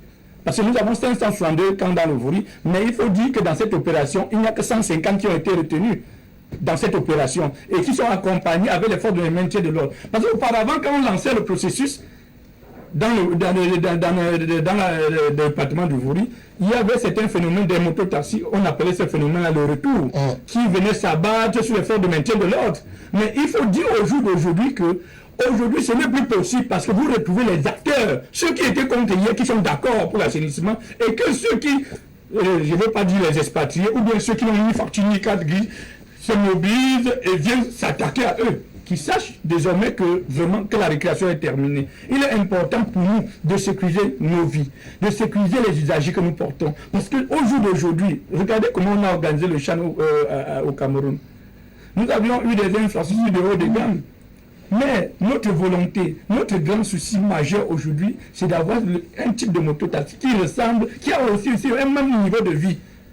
Parce qu'on ne peut pas, quand vous regardez par exemple le Rwanda et que vous voyez les mototaxis, comment les mototaxis se comportent là-bas, ça donne de l'envie. Alors, prenez l'exemple du Rwanda justement. Au Rwanda, le mototaximan sait qu'avant toute activité, ou avant de débuter son activité, il doit pouvoir avoir son permis de conduire, on l'a rappelé, être en règle et en conformité, avoir son casque. Ici, on refuse carrément. Et très souvent, on se met en marge même de la loi. C'est ça le problème. Le véritable problème dans notre pays, c'est la confiance ou bien les décisions ou bien la possibilité qui est donnée à certaines personnalités dans notre pays de pouvoir prendre des mesures qui favorisent l'organisation de ce secteur. Mais est-ce que toutes les mesures n'ont pas été prises? Est-ce que tout n'a pas été mis en œuvre pour mieux organiser le secteur? Il y a tout un décret d'un Premier ministre depuis 2008, on est en 2021, ça fait pas mal d'années, on court toujours derrière ce fameux décret. Frédéric, je veux vous dire que la politique se met au-dessus de ce que nous sommes en train de vouloir faire aujourd'hui. Je vais vous prendre, quand vous suivez les déclarations de M. Elimbe Lobé, si vous étiez à notre place, nous en tant qu'acteurs, ça ne devait plus vous donner de l'envie d'aller vers cette opération, parce que eux, les hommes politiques, qu'est-ce qu'ils ont à faire? C'est d'appeler et d'instrumentaliser et de dire ce qu'ils ont l'habitude de dire, que vous voyez, le secteur informel ne peut pas relever le commun, vous souffrez, on ne peut pas, et ça fait en sorte que ceux-là, qui n'ont ni facture, qui n'ont ni quelqu'un d'identité, qui chaque jour empêchent la plupart des mototaxis de jouir, de s'épanouir en ce qui concerne leur métier, ça fait en sorte que ces gens-là disent alors, nous on souffre, on dit que la moto ne nous sert à rien. Alors qu'il faut dire aux Camerounais la vérité, la moto c'est un pont pour traverser. Pour nous, la moto nourrit son homme. C'est comme les manœuvres qui sont au chantier, qui travaillent au chantier, qui gagnent leur vie. C'est comme des jeunes Camerounais qui se retrouvent un peu de part et d'autre et qui gagnent leur vie. Vous ne pouvez pas dire que quand on est conducteur de mototaxi, on est égaré. Vous ne pouvez pas dire ça. La seule chose qui manque à ce secteur d'activité, je crois, c'est l'organisation. Et il faut le dire, si nous sommes sur ce plateau pour décrire les faits de telle manière que le conducteur de mototaxi lambda qui nous écoute aujourd'hui sache que la seule chose qui nous manque, et moi en tant que souvent, j'ai l'habitude de leur dire, surtout à mes miens, que le mototaxi doit se valoriser lui-même. Ce n'est pas parce que j'ai une moto Si je veux me considérer comme un égaré, non, je dois avoir mon permis de conduire. Le permis de conduire, c'est seulement 21 000. Vous avez 21 000, vous vous faites former et vous obtenez votre permis. Et c'est pour 10 ans. Il faut dire. Maintenant, si les gens comme le monsieur Nimbi pensent qu'il est difficile dans notre pays de dire la vérité à ses petits frères, de leur dire qu'aujourd'hui, il est possible que la nation peut compter sur vous, et puis si la nation doit compter sur vous, il est normal que pour être conducteur de moto-taxi, il faut se faire former, il faut avoir son permis de conduire, et ne pas exciter seulement la population à se rebeller, et dire des énormités, et dire qu'on ne peut pas venir sur le plateau et expliquer le secteur informel, monsieur Moutomé. 10 000 mototaxis dans la... Nous avions 500 000 mototaxis dans la ville de Douala qui consomment le carburant. Ce n'est pas bien, ça nourrit, ça permet à l'État de faire un certain nombre de choses. Et si Elie Bilo Bervé est venu sur ce plateau dit que ceux-là qui opèrent dans le secteur moto n'apportent rien à l'État, qui en termes d'impôts, sur le plan social, sur le plan purement économique, même sur le plan politique, je crois que lui-même aujourd'hui, il y a un problème vraiment, moi personnellement, partager encore un plateau avec M. Elie Bilo Bervé, ça me poserait un problème parce que non, il faut qu'il relève, comme il a dit qu'il enlève. Non, lui il a dit même qu'il enlève ce genre de propos, qui n'honorent pas les Camerounais, qui n'honorent pas les jeunes. Parce que ce secteur, nous avons commencé et nous avons la volonté aujourd'hui d'assainir. Et la seule chose que nous demandons, c'est que le pouvoir public nous accompagne. Et nous sommes fiers aujourd'hui parce que le préfet, le maire de la ville, le délégué de transport, tous ces autorités administratives de la ville de Douala ont compris la nécessité d'organiser ce secteur. Et vous l'avez vu à Bonanjo tout dernièrement, le coup qu'on a eu à Bonanjo, l'agression de Lucia, qui a été fait à travers une moto. Et vous ne pouvez plus nier qu'il est impératif, qu'il est normal, il est même d'ailleurs urgent que ce secteur soit organisé. Nous sommes présidents et nous sommes partants pour que ça soit organisé. Michel Moussala, il faut organiser ce secteur. C'est le cri de cœur d'un mototaximène. Il pense d'ailleurs que des acteurs étatiques sont aujourd'hui plus que jamais interpellés pour que définitivement cette querelle de cette réglementation soit réglée une fois pour toutes, pour que finalement on puisse avoir des mototaximènes dignes de ce nom. Peut-on avoir des mototaximènes à la hauteur des attentes? Le promoteur tout à l'heure nous l'a rappelé, pour être mototaximène, il faut d'abord avoir son permis de conduire. Monsieur Moutomé, que Monsieur Willy souffle, que j'appuie un peu sur mon portable, je n'ai pas voulu que le fait qu'on se retrouve sur un plateau de télévision, qu'on se refuse de tirer les leçons négatives pour que le lendemain soit plus meilleur. Je vais vous prendre de 2019 jusqu'en 2021, le nombre de morts, les statistiques. 2020-2021. 2019-2021. Non, je parle. Prenez de manière globale, même avec les véhicules. Si vous ne prenez pas seulement. Il faut le dire. Non, ne prenez pas le cas là-dessus. Nous venons de vivre des tragédies. Vous n'êtes pas poli. Vous n'êtes pas poli. Si vous le faites, ça veut dire que vous n'êtes pas juste. Nous venons de vivre un cas sur la falaise de Tchang, où les Camerounais ont perdu de vie. Ce n'est pas la moto. Monsieur Kenyé, Si vous voulez c'est l'opinion. Non, si à travers ça vous voulez démontrer devenir subitement épidémique que ça m'inquiète. Vous voulez démontrer c'est pas normal. C'est pas normal, Frédéric. Vous partagez un plateau parce que Monsieur Kenyé, je vous demanderai, moi je suis journaliste, moi c'est les faits qui sont têtus. D'accord, Monsieur Kenyé, je souhaiterais, s'il vous plaît, que vous restiez dans votre... Merci beaucoup. Vous ne me ferez pas reculer puisque je vais donner sur une année le nombre d'accidentés dans le département du Gouri et le nombre de morts sur les motos. C'est ça qui vous gêne? Je suis obligé de vous donner 3642 cas en une année. Mon Dieu, s'il vous plaît. D'accidentés moto. Vous avez promis. Je suis obligé de vous donner les chiffres. Hein. C'est les chiffres officiels. Hein. Peut-être que vous ne les avez pas. Mais moi, je vous les donne. 2422 décès dans le département du Gouri.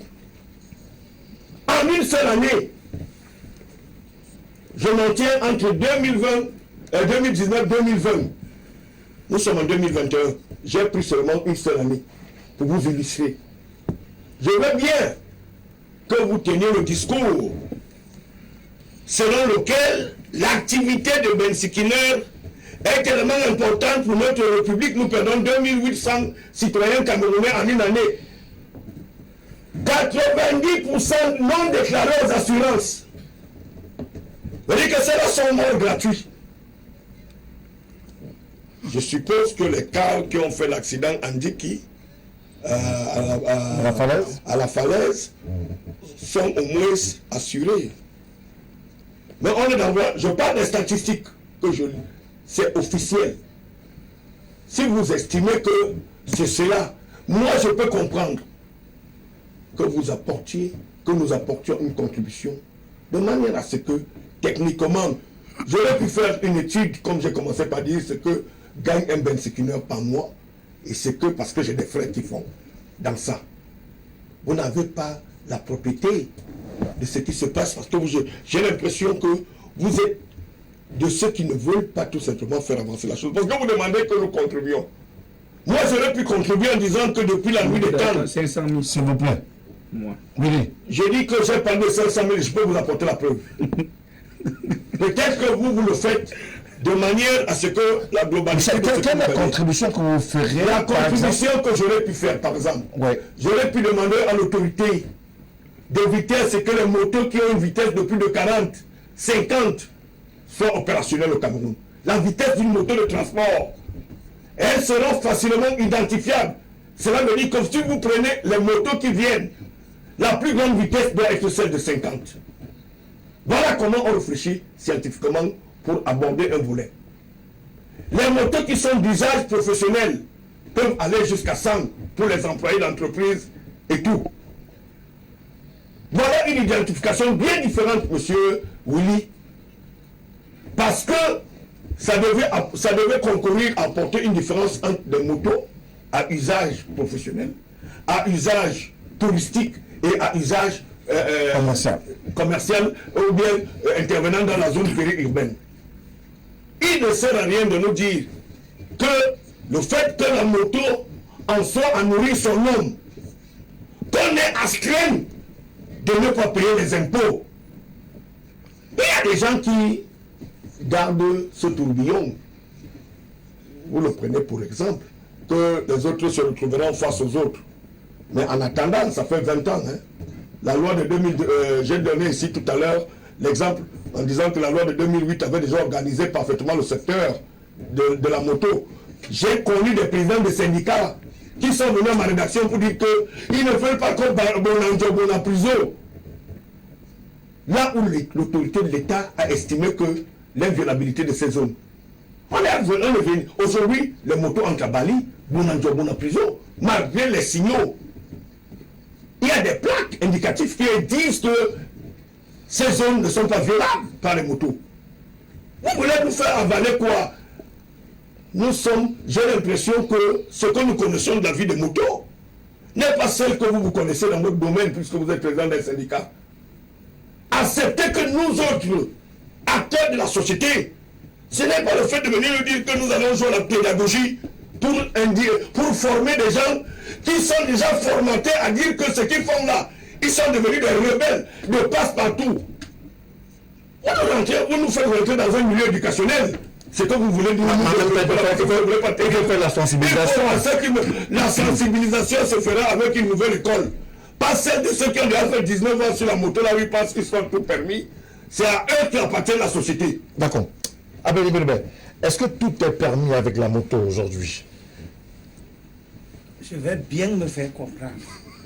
C'est une activité à supprimer. Non, s'il vous plaît. Ça peut heurter... C'est de ça que nous parlons. S'il vous plaît. Ça peut heurter, ça peut heurter les apprentis syndicalistes qui croient que... Non, laissez tout dire. Prenez sur vous de pouvoir supporter ce qu'il dira. Ça peut heurter les apprentis syndicalistes qui croient qu'ils ont un message à envoyer à je ne sais quel syndiqué parce qu'ils n'en ont pas réellement. Les gens se présentent ici. Le secteur de la moto est un secteur, je crois qu'il y a un nombre innombrable de syndicats. Chacun crée son syndicat et personne ne sait exactement combien de membres il a. Chacun vient jouer à être un président de syndicat, dit n'importe quoi. Voilà un secteur. J'entends les gens dire il faut l'organiser simplement. Mais qu'est-ce qui vous empêche de l'organiser? Organisez-le. organisez-le. On ne vous demande que de l'organiser. C'est vous-même qui dites que vous prenez les motos, vous n'avez pas de permis de conduire. Alors que vous savez que la règle, c'est que pour conduire un engin, il faut d'abord avoir un permis. Et vous dites, il faut qu'on vous apprenne à avoir des permis. C'est-à-dire que vous inversez le rôle dans la société. Le rôle, c'est que vous voulez avoir un engin, oui, vous allez d'abord à l'école. Vous allez d'abord acheter un engin, vous commencez à le conduire, et vous dites, pour qu'on organise les secteurs, il faut qu'on vous apprenne à conduire. C'est cette mentalité de la désobéissance systématique caractéristique de certains milieux que nous voyons ici et qu'il essaye de défendre. C'est de ça qu'il est question. Quand quelqu'un arrive avec un esprit que le secteur dans lequel lui il est, c'est le secteur informel, et il vient le défendre, vous voyez bien qu'il y a une inversion de valeur. Le chef de l'État reconnaît ce secteur d'activité. Il n'a rien reconnu du tout. Il n'a rien reconnu du tout. Qu'est-ce que vous appelez reconnaître?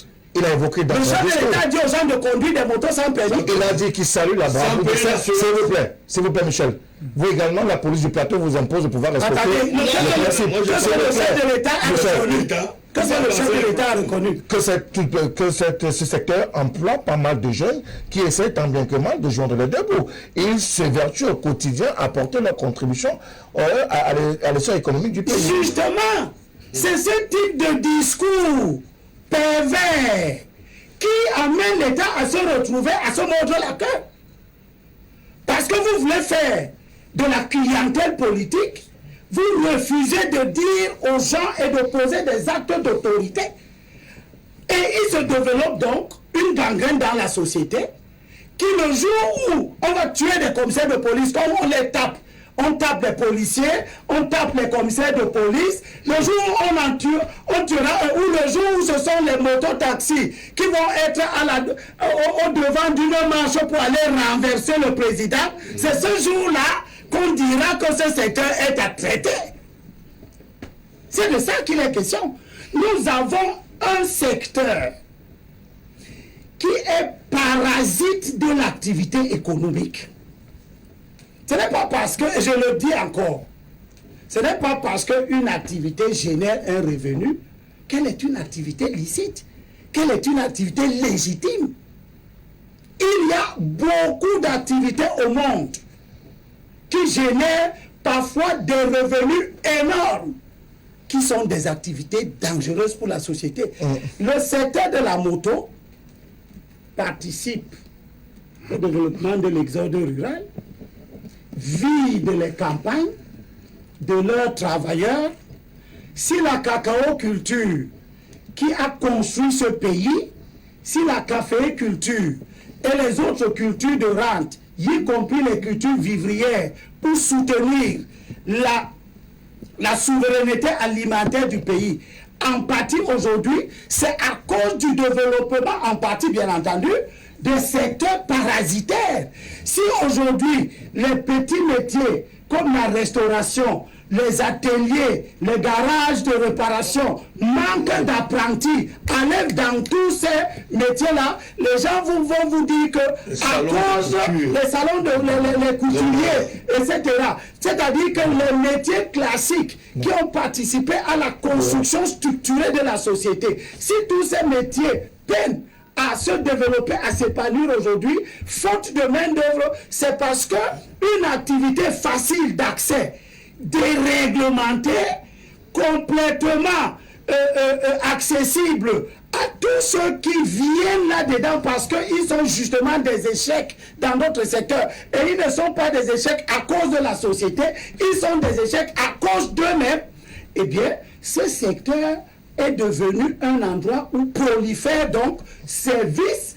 Et puis quand monsieur qui gagne de l'argent à travers l'idée à vendre aux autorités qu'on a une expertise pour organiser ce type de choses, vient nous expliquer qu'il y a 3 catégories de bensiquineurs, je prends acte. Que tous les 3 catégories, c'est des malfaiteurs. Merci beaucoup. Un étudiant qui n'est pas un bensiquineur, qui a une moto privée pour aller au cours et revenir, et qui, une fois qu'il a fini ses cours, se transforme en moto-taximan, il est en infraction et vous le présentez comme quelqu'un de tout à fait légitime. D'accord, merci Abel, s'il vous plaît. Alors, vous l'avez laissé la parole aux autres. Quand je dis ce qui ne vous plaît pas, Abel, s'il vous plaît, vous coupez la parole. La deuxième catégorie, je n'ai pas parlé de la troisième. Non. Quand vous prenez des gens qui perdent leur emploi, ce que vous ne dites pas, c'est que le gouvernement développe des outils de reconversion que ces gens n'utilisent pas. Ils refusent même d'utiliser.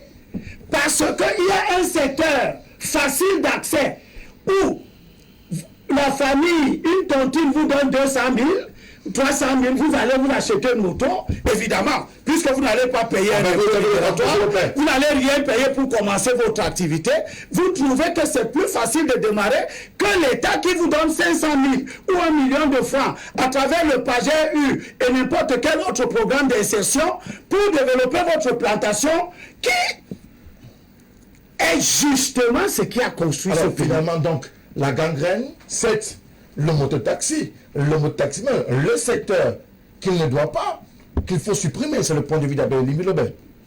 Oui, je vais déjà dire à M. Elibi Lobet, la PAGER U, c'est le MINJEC. Oui. Ok.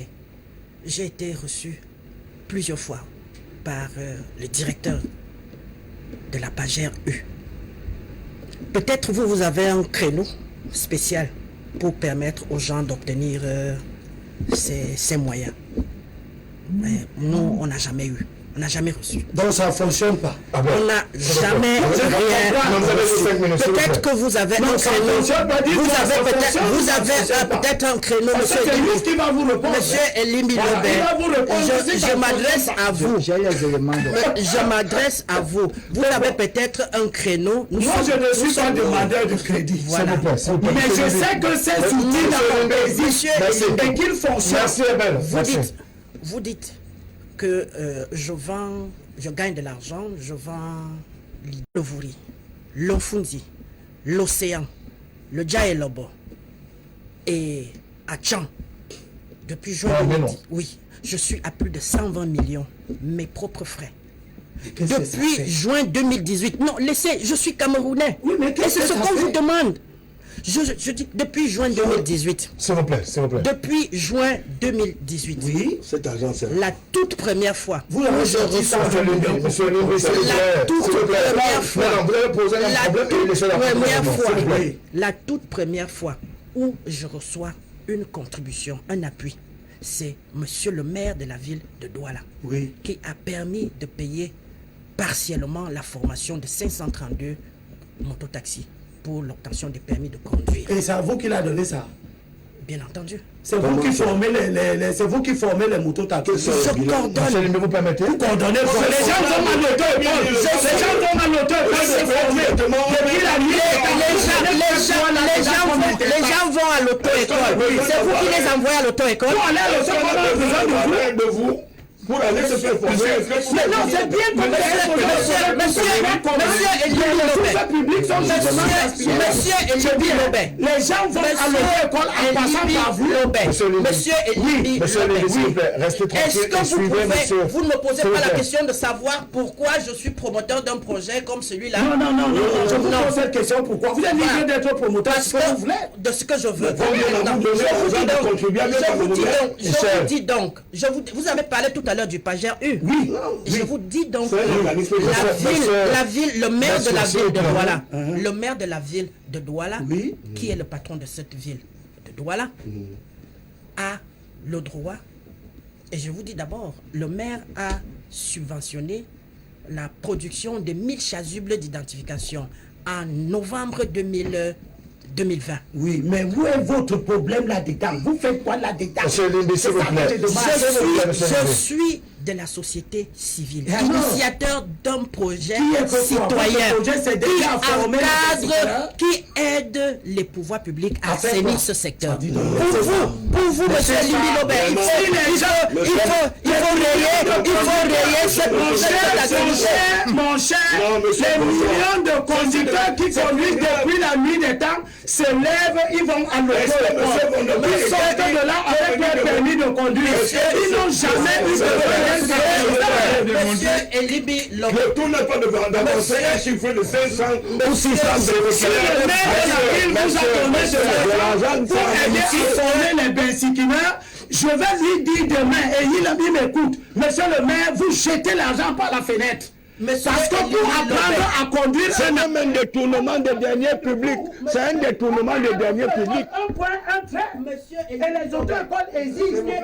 Messieurs, s'il vous plaît. Il faut rayer l'activité. Oui, c'est une activité génératrice de tort dans la société. S'il vous plaît, alors on va prendre une transition pour essayer de ramener les avis des uns et des autres au calme et pour pouvoir continuer le débat. La transition... Une activité qui tue 2000 personnes, un détournement de dernier public. 2000 personnes dans une seule ville. Considérez que ce n'est pas une activité à la réalisation, très rapidement, s'il vous plaît. C'est pas possible. Vous voyez comment on dilapide l'argent des citoyens pendant qu'on a besoin de l'argent dans les hôpitaux, on va fabriquer les permis de conduire. Moi, je ne crois pas que l'argent est dilapidé. Je crois que vous vendez du vent à un certain niveau d'autorité. S'il vous plaît, monsieur Limbi, monsieur Vondor, monsieur Limbi, monsieur Moussala. Monsieur Moussala, vous avez votre temps de parole. Je vous prierai, je ne vais pas revenir là-dessus, sinon vous subirez la sanction du plateau qui ne vous donnera pas de pouvoir revenir sur le plateau. S'il vous plaît. Donc vous laissez M. Vondor aller, également M. Limi, laissez M. Vondor aller au bout de sa pensée, vous aurez l'opportunité de revenir. Et si on continue à chahuter, non seulement on ne se peut entendre, mais en même temps on ne gagne pas en temps parce qu'on n'avance pas dans le débat, on est statique.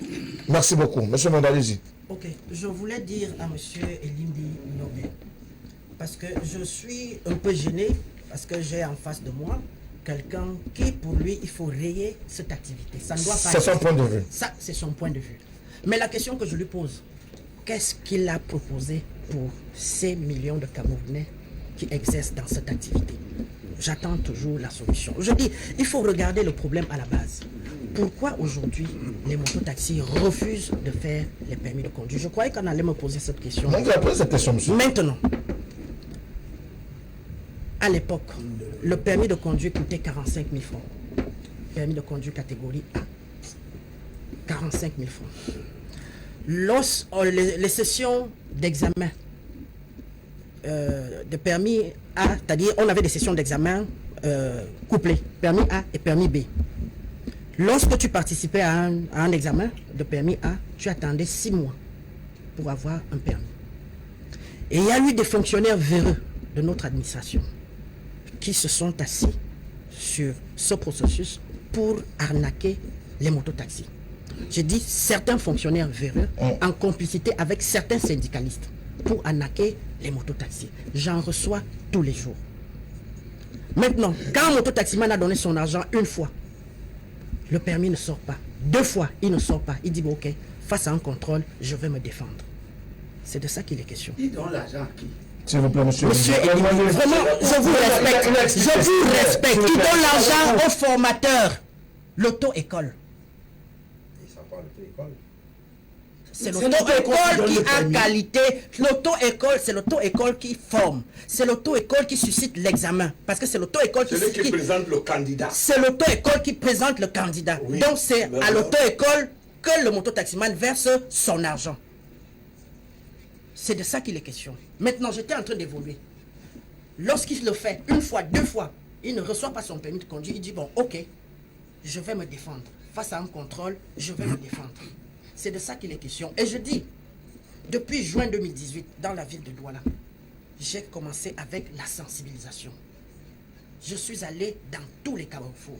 J'ai enregistré les mototaxis qui ont présenté des permis de conduire.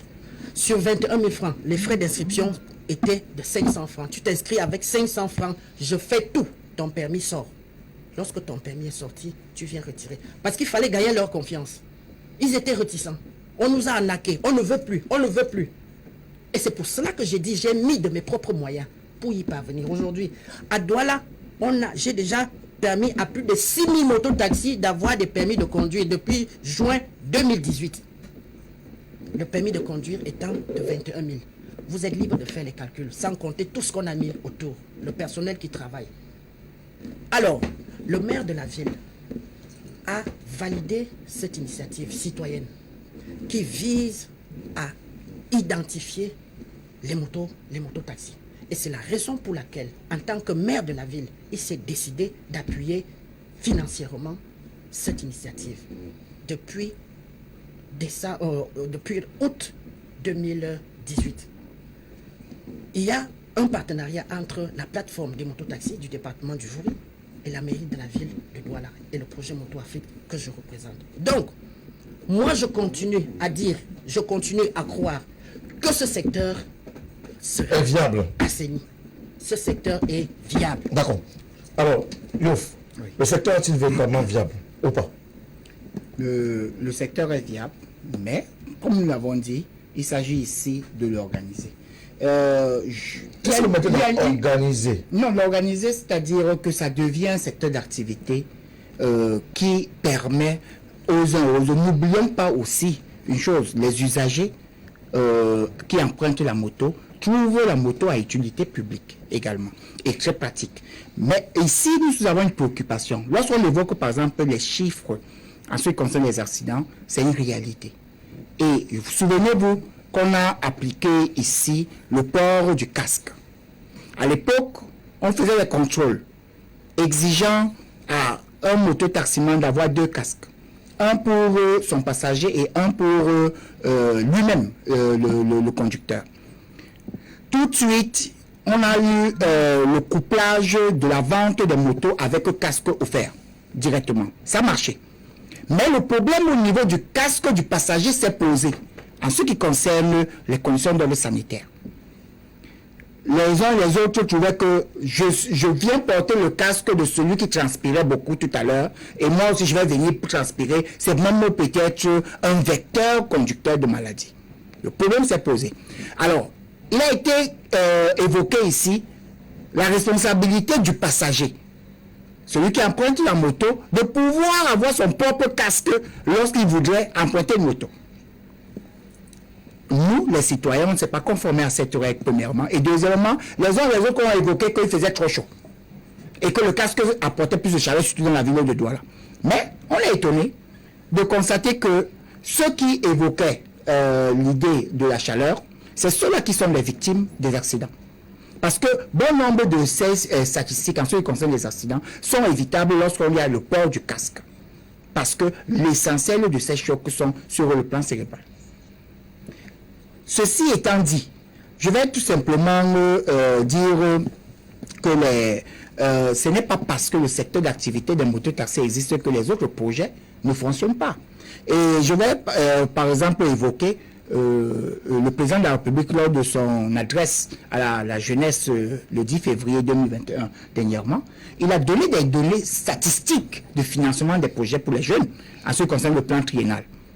15 milliards, 5 500 projets qui ont été financés, 66 000 jeunes qui ont été touchés pour 66 villages pilotes. Mais tous ces éléments, c'est pour dire que il faudrait que les uns et les autres continuent à se rapprocher des institutions et savoir que bon nombre de choses existent. Je voulais juste aider M. Mwanda ici, parce que certains ne comprenaient pas le pourquoi le maire peut être en train de vouloir appuyer une initiative citoyenne d'accompagnement. Les auto-écoles sont là et offrent ces services de formation pour l'obtention du permis de conduire catégorie A. Depuis, mais le problème ici était une démarche volontaire. M. Abel Elibiloba a évoqué quelque chose de très important. Avant d'entrer dans le secteur, au lieu d'abord de s'acquitter des normes de la réglementation, comme ça se fait partout, parce que pour être par exemple conducteur de taxi, de taxi, vous deviez avoir la capacité, en dehors du permis B, vous devez avoir la capacité. Et votre voiture doit avoir une police d'assurance qui protège l'ensemble des passagers et tout. C'est à partir de ce moment, vous devez être dans un syndicat pour une numérotation des portières, ainsi de suite. c'est lorsque vous avez rempli tout ce cahier de charges où vous montez maintenant dans un taxi. Mais ici, non. On s'en va d'abord acheter la moto. Mais on s'en va acheter la moto parce qu'on se dit au départ que c'est d'abord une façon pour soi-même de pouvoir se déplacer. Il n'y a pas de souci. Mais une fois qu'on a commencé à le faire, on fait du business, ou bien on exerce le travail de mototaxi. Et donc, j'étais en train de dire que le maire de la ville a appuyé le projet. Pourquoi? Parce que sur l'aspect volontaire, les usagers de motos n'y allaient pas vers l'auto-école. Alors maintenant, un projet d'accompagnement et d'incitation des mototaxis pour les amener vers l'auto-école afin qu'on puisse atteindre l'objectif qui est le permis de conduire, c'est cette initiative-là qui a été saluée et encouragée. Aujourd'hui, il faut saluer les initiatives peut-être, mais en même temps, il y a des questionnements autour des initiatives privées ou même publiques qui sont menées, mais en même temps, quelles peuvent être les propositions à faire pour peut-être redorer le blason du secteur de mototaxi au Cameroun. Ce sont des personnes ou c'est une activité qui n'est pas toujours bien perçue, même si on a reconnu tout à l'heure qu'elle est utilitaire, un mal nécessaire. J'ai envie d'emprunter les expressions données par M. Bourdon sur ce plateau. Déjà, l'activité des mototaxis est l'échec politique du régime qui nous gouverne. Il faut le mentionner.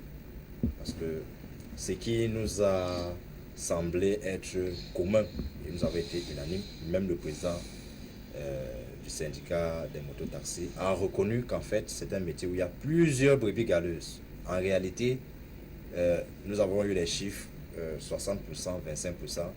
Je continue à me poser la question, ces chiffres vont de quelle étude? Puisque quand on sait que les gens deviennent mototaximens, comment je vais dire ça? De manière spontanée, dis-le comme ça. Qu'on ne fasse pas des chiffres pour expliquer un certain nombre de choses inexplicables. C'est quand même comique. Maintenant, vous demandez des solutions. Je crois que s'il faut même qu'on aille vers les solutions, c'est aussi simple, très facile. Le grand Félix Biloba a justement fait une analyse qui est, je veux dire, très exploitable. L'activité des mototaxis, et je suis d'accord avec lui, est une activité parasite qui en réalité a éteint ce qui a fait vivre le Cameroun pendant une certaine époque. Nous n'avons plus de planteurs, nous n'avons plus les métiers qui auguraient quand même un lendemain meilleur, qui pouvait se passer de génération en génération. Aujourd'hui, il est facile que face à une situation conjoncturelle, qu'un individu ne se donne aucune peine de s'octroyer une moto. Donc il faut revenir à ces fondamentaux. Et ça, c'est la responsabilité de l'État. L'État doit repenser sa politique d'aménagement des jeunes. La moto a été vite validée. Comme j'ai dit, c'était pour en réalité des enjeux politiques et politiciens. Vous avez rappelé le discours du chef de l'État ou alors l'adresse du chef de l'État à l'endroit des mototaximens quand il semblait les féliciter et semblait donner l'importance que les mototaxis ont à desservir les zones périphériques. Car en réalité, nous sommes encore ici en train de débattre sur comment organiser ce secteur. Quand la plus haute autorité lui-même est entré dans le sale jeu. Et aujourd'hui, ça semble être un discours qui vient soulager. En réalité, un discours qui n'a produit que des effets pervers. Maintenant, les solutions. Je crois que nous savons tous que pour qu'une moto soit aujourd'hui en train de travailler de l'argent, cette moto a une origine. Elle est importée quelque part. J'ai proposé ceci, c'est simple. On peut geler les importations de motos pendant une durée de temps, 5 ans, 10 ans. Le temps pour nous de recenser tous les motos qui sont dans le territoire, personnel comme commercial, peu importe. Et à partir de ce moment-là, au fil des années, mettre des mécanismes d'identification et de contrôle, de telle sorte que ceux qui vont travailler dans le secteur vont produire des rapports, du moins annuels, pour qu'on sache, dans un premier temps, ceux qui se sont investis dans l'activité parce qu'ils justement cherchaient à gagner leur pitance. La pitance, oui. Ceux qui sont investis parce qu'ils ont voulu en faire de ça un métier, c'est-à-dire un revenu économique. Ceux qui essaient de jongler, comme on dit. Qui essaient de jongler pour davantage faire des sales coups. Des sales, dans ce laps de temps, tout cela peut être identifiable. Maintenant, dans un deuxième temps, cette problématique des dossiers, tout à l'heure on dit, on s'octroie une moto avant d'aller vers la réglementation, qui est un schéma complètement incompréhensif. Je crois que si l'État a le souci que chaque mototaximène ait en sa possession les documents légaux, c'est simple. On peut tisser des partenariats avec des concessionnaires de motos, on installe des agents de l'État, que ce soit de la commune ou des transports, qui, au moment de l'achat de la moto, peut servir toutes ces pièces jusqu'au permis de conduire, avant que la moto ne sorte du magasin. D'accord. Vous voyez donc que quand on a rappelé ça, on comprend que ce n'est pas un problème de non-faisabilité, c'est un problème de volonté. Si on le fait, on va lever la colère des jeunes et on va faire face justement à une situation qui puisse ne pas être maîtrisable. Justement. Alors, Willy, on pense qu'il faut supprimer le secteur de la moto, il faut complètement raser, qu'on n'en parle plus et qu'on se contente davantage des taxis ou des cargos qui semblent également revenir, donc reprendre du poil de la bête sur le terrain. Quel est le point de vue de l'opérateur, du technicien de terrain que vous êtes? Je voudrais vous avouer que j'ai été plus poli quand même, en respectant le temps de chacun. Merci beaucoup. Le mien soit au moins respecté. C'est important. Et je voudrais dire aussi à M. Limbi que Willy Kenny est au moins représentatif. Il n'est pas le genre de syndical qui vient faire des déclarations. Je l'ai prouvé et vous aviez été plusieurs fois. Je vous ai invité quand j'ai l'habitude de faire les mouvements avec mes motos-taxis. Je crois que mon frère peut vous le dire, que je suis éliminé, le bon le sait, il était conseiller à voir ces thèmes. Il sait que Willy Kenny est représentatif. Je ne voudrais pas. Maintenant, il y a quelque chose avant d'entrer dans votre... Je sais, je ne sais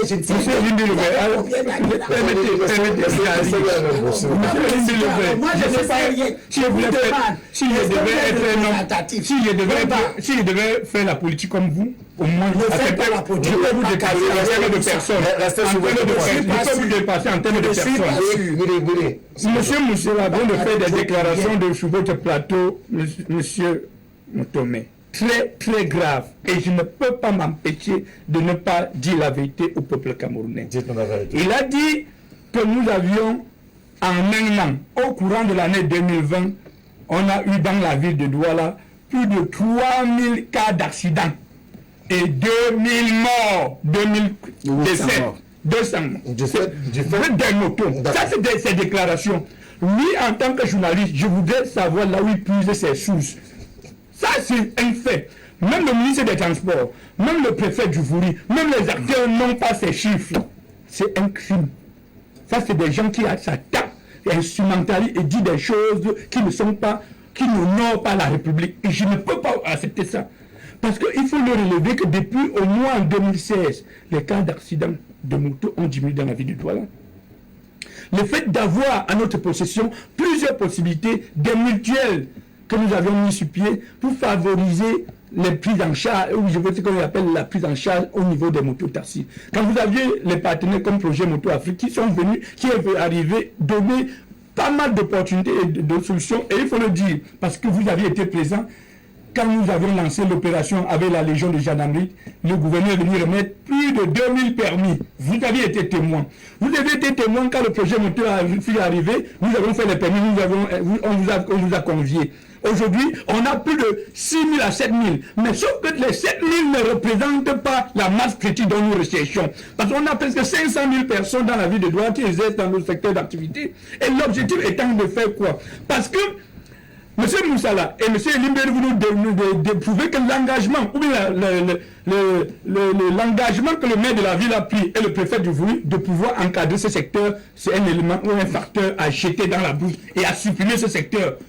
Et je voulais lui dire aujourd'hui, nous avions longtemps dans notre pays souhaité la décentralisation. Ça a donné un plein pouvoir à M. Bassandine, maire de la ville de Douala, de prendre ses responsabilités et dire au moins pour aujourd'hui, ce secteur mérite mon attention. Et il a pris les taureaux par les cornes en disant, qu'est-ce qu'il y a lieu de faire? Commençons par l'identification. Qui est l'acteur qui exerce dans ce secteur d'activité? C'est le conducteur de moto-taxi qui est appelé à s'identifier.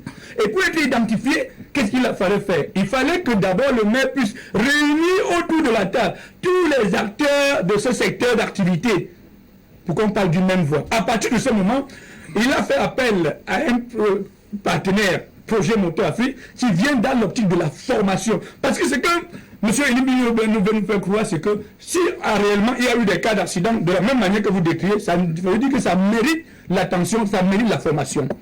Si nous avons les motos-taxis qui roulent à contre-sens, ça veut dire que c'est un problème de civisme. Alors, d'où il est important aujourd'hui de mettre l'accent sur la formation des conducteurs. Est-ce que vous pensez qu'en formant les mototaximen, ils vont éviter de rouler en sens inverse? Il y a deux possibilités. Oui. La première possibilité, c'est pas dans le sens dont M. Elibi parle de supprimer les mototaxis dans la ville de Douala. C'est l'État.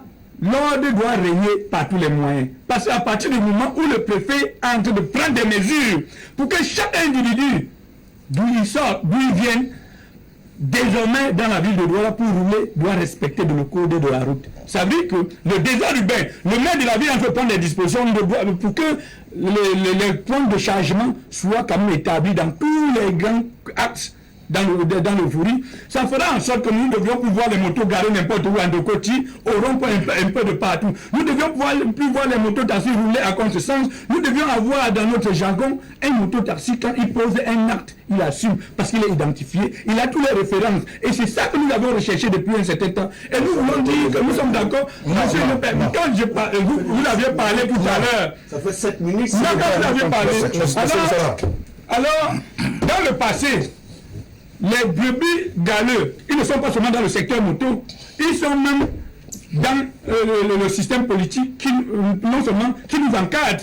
Vous le voyez, parce que hier, Elibi était à conseiller à droite secteur, et nous avons pleuré, nous avons supplié que les conseillers municipaux donnent un sens pour cette organisation, pour ce secteur qui regroupe autant de Camerounais. Lui, pendant son mandat, il n'a rien apporté. Et c'est ça qui nous cœur aujourd'hui, que Elibi vienne sur ce plateau et décrire et apporter des... que l'activité soit supprimée. C'est ça, monsieur Elibi, pendant le pouvoir politique, pendant les élections, n'avait pas demandé qu'on supprime les motions. S'il vous plaît, je voulais chuter. Oui. Et je prends à témoin votre spectateur. Entre des citoyens à que je demande qu'on les suive.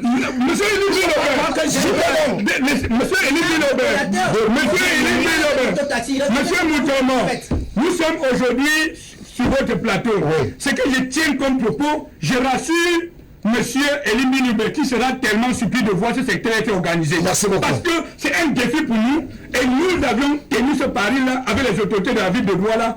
N'en déplaise à Monsieur Elibi Nubé qui pense qu'il va instrumentaliser, mais nous allons continuer à penser que désormais, dans la ville de Douala, nous allons avoir des motos d'assistance et pas des gens qui font des déclarations sur la suite qu'il y a des morts, il y a 2000 morts sur la moto. Merci beaucoup. Je veux apporter une précision, si vous avant que vous ne placez votre mot. Et je voudrais vous rappeler que vous êtes consultant sur ce plateau et vous avez l'obligation de tenir également dans le principe. S'il vous plaît, c'est pas vous qui avez la parole. Vous n'avez plus la parole du tout et vous ne parlerez plus. Alors, je voudrais juste apporter une précision, c'est que le temps qui est imparti à ce programme, dans le timing qu'il nous reste, il ne compte que 12 minutes. En 12 minutes, il va falloir que vous soyez le plus précis, le plus concis, parce que dans les 12 minutes, nous devons également lire les SMS. Et à cette heure de la soirée, pour ce sujet, nous comptons à peu près, si mon décompte est bon, nous comptons à peu près, dans le premier point, 322 messages, dans le deuxième point, je vais essayer de me retrouver, près de 224 messages. Alors, il sera difficile de pouvoir lire tous ces messages, mais nous voulons dire merci à toutes ces personnes. Alors, Michel, vous avez 1 minute pour être le plus précis et le plus concis possible. J'accepte de la censure qui m'est opérée depuis le début de cette émission. Je vous le concède. Mais vous trouviez normal que des individus que des panélistes pour lesquels j'ai un extrême respect, à l'occurrence M. Willy Kenyé, vient sur un plateau de télévision avec son partenaire consultant de la mairie ou de la grande mairie, pensant que je peux avoir de la complaisance. Moi, je ne viens pas censer le maire de la ville de Douala. Hein. Et je trouve normal que vous vous accrochiez à lui. Je voulais entendre que vous preniez des gens à qui vous allez offrir une éducation de conduite dans une école. S'il faut que vous veniez me prendre une carte d'identité, vous allez m'établir, parce que je suis propriétaire d'une moto, vous allez m'établir un permis et que vous venez me le... Vous fabriquez des cadavres davantage ambulants.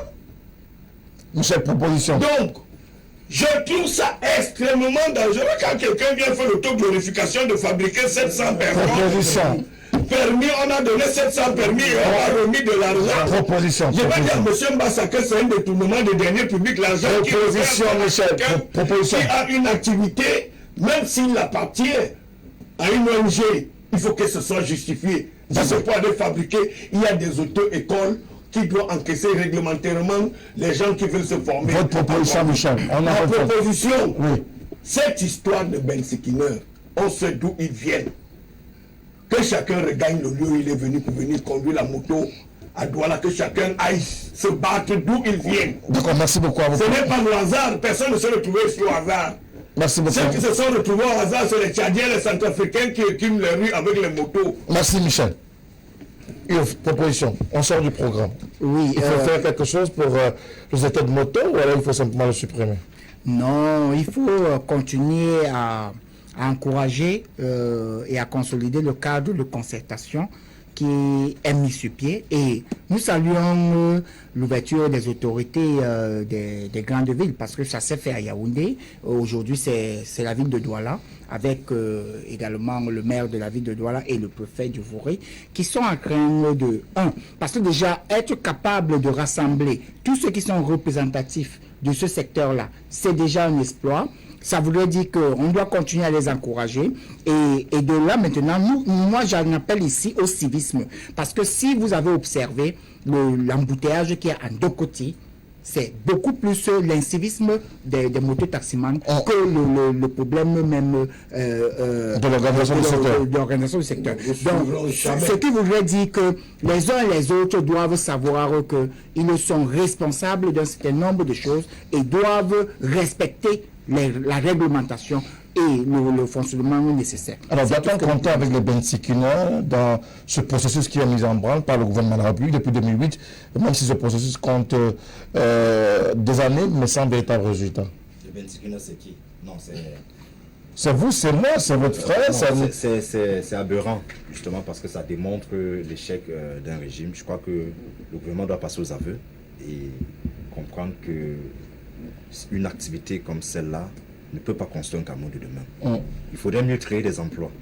Nous avons nos campagnes qui sont désertées. Pourquoi ne pas mettre une réelle politique agricole où l'État va permettre que les entreprises agricoles soient créées dans des zones rurales et périrurales pour résorber tous ces jeunes-là qui sacrifient leur vie et que des personnes s'enrogent un certain statut pour davantage encourager la dérive. Mais c'est ce qui est déjà fait. Je crois et nous croyons pour nous au MRC que nous avons une jeunesse assez forte. Une jeunesse qui ne va pas exprimer son talent en achetant une moto et je sais pas, en travaillant 2 ou 3 000 la journée, qui ne pourra en aucune façon laisser un héritage digne au Cameroun. Non, vous n'avez plus parlé. Non, s'il vous plaît. Non. Dans la ville de non, il est mieux implémenté que vous dans le secteur. Donc vraiment, il y a plus de 30 000 mototaximens dans la ville de Douala. C'est d'abord le chiffre qui est également présenté par le ministère. Oui, il n'y a pas de chiffre officiel, mais on parle d'environ. On essaie d'évaluer, juste de se rapprocher des chiffres. Aujourd'hui, y a-t-il un message à lancer au comité de mototaxi? Oui, mon premier message, c'est de dire à tous mes camarades que nous sommes au moins en 2021. Nous avions eu tout le temps de faire ce que on pouvait faire à notre niveau. Mais il faut savoir qu'au fur et à mesure que le temps avance, même la modernisation nous impose son rythme. Donc il est important au jour d'aujourd'hui, en 2021, que chaque conducteur de moto-taxi, d'où il se trouve, dans tous les secteurs des moto-taxis du Vori, qui pense qu'il est désormais, pour chaque personne, obligatoire de marcher avec son permis de conduire, sa carte grise. Non seulement, je voudrais préciser, ce n'est pas pour l'autorité qu'on le fait, c'est pour soi-même.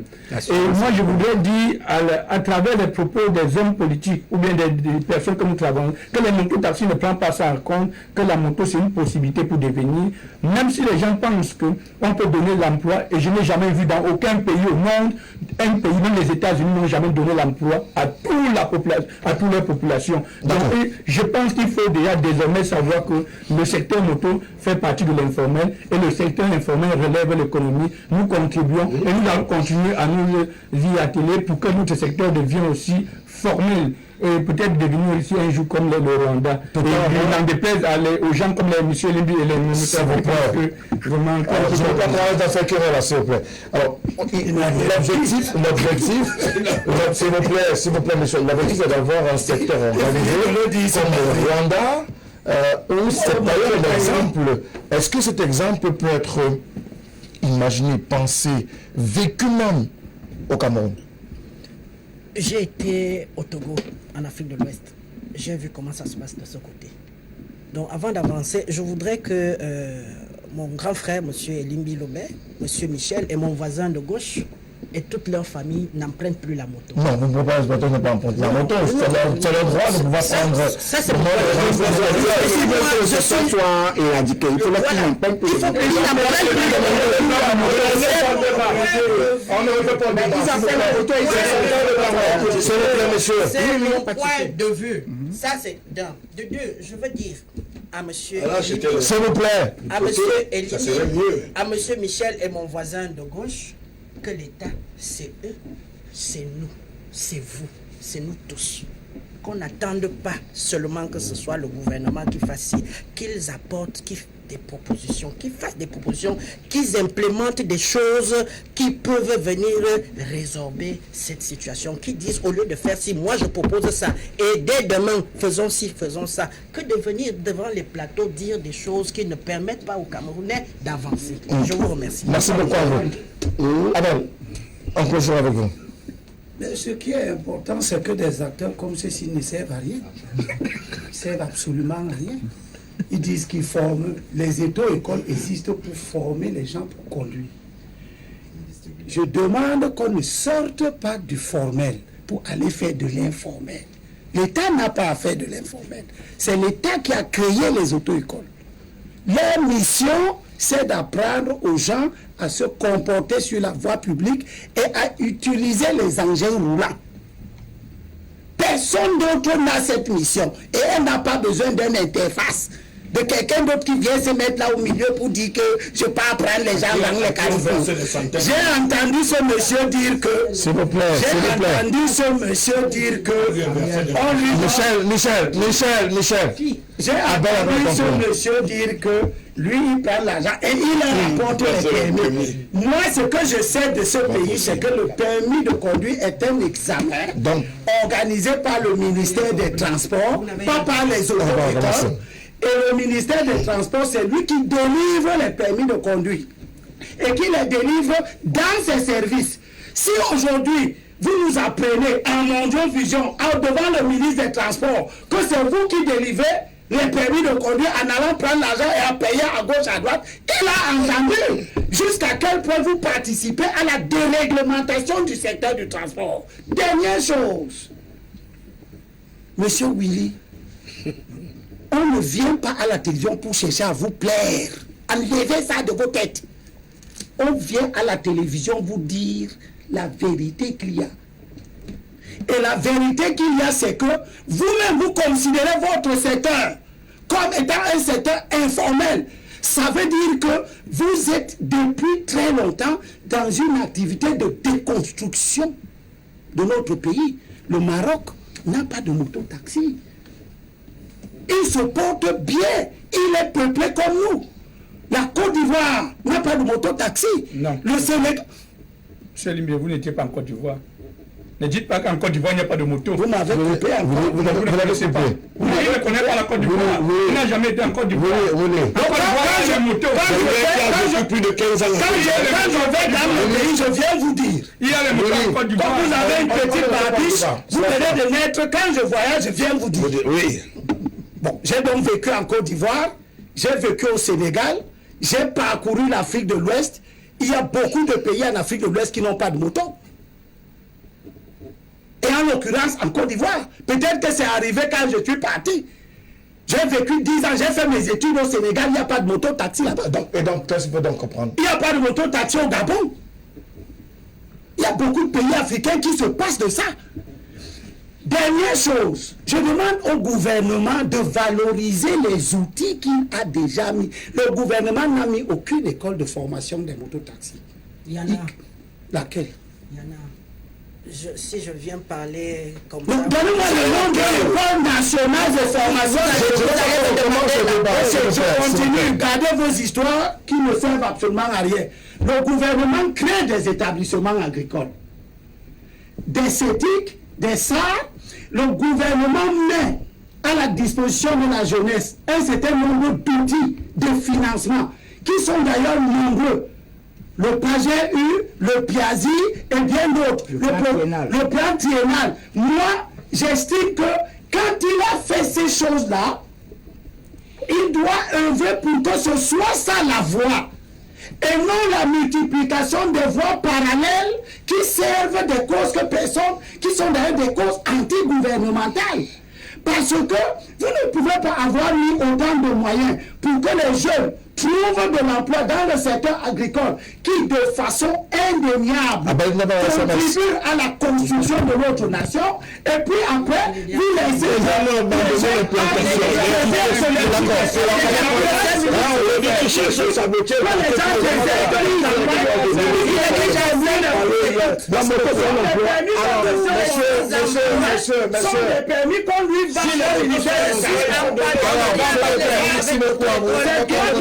tu as dit que tu ne vas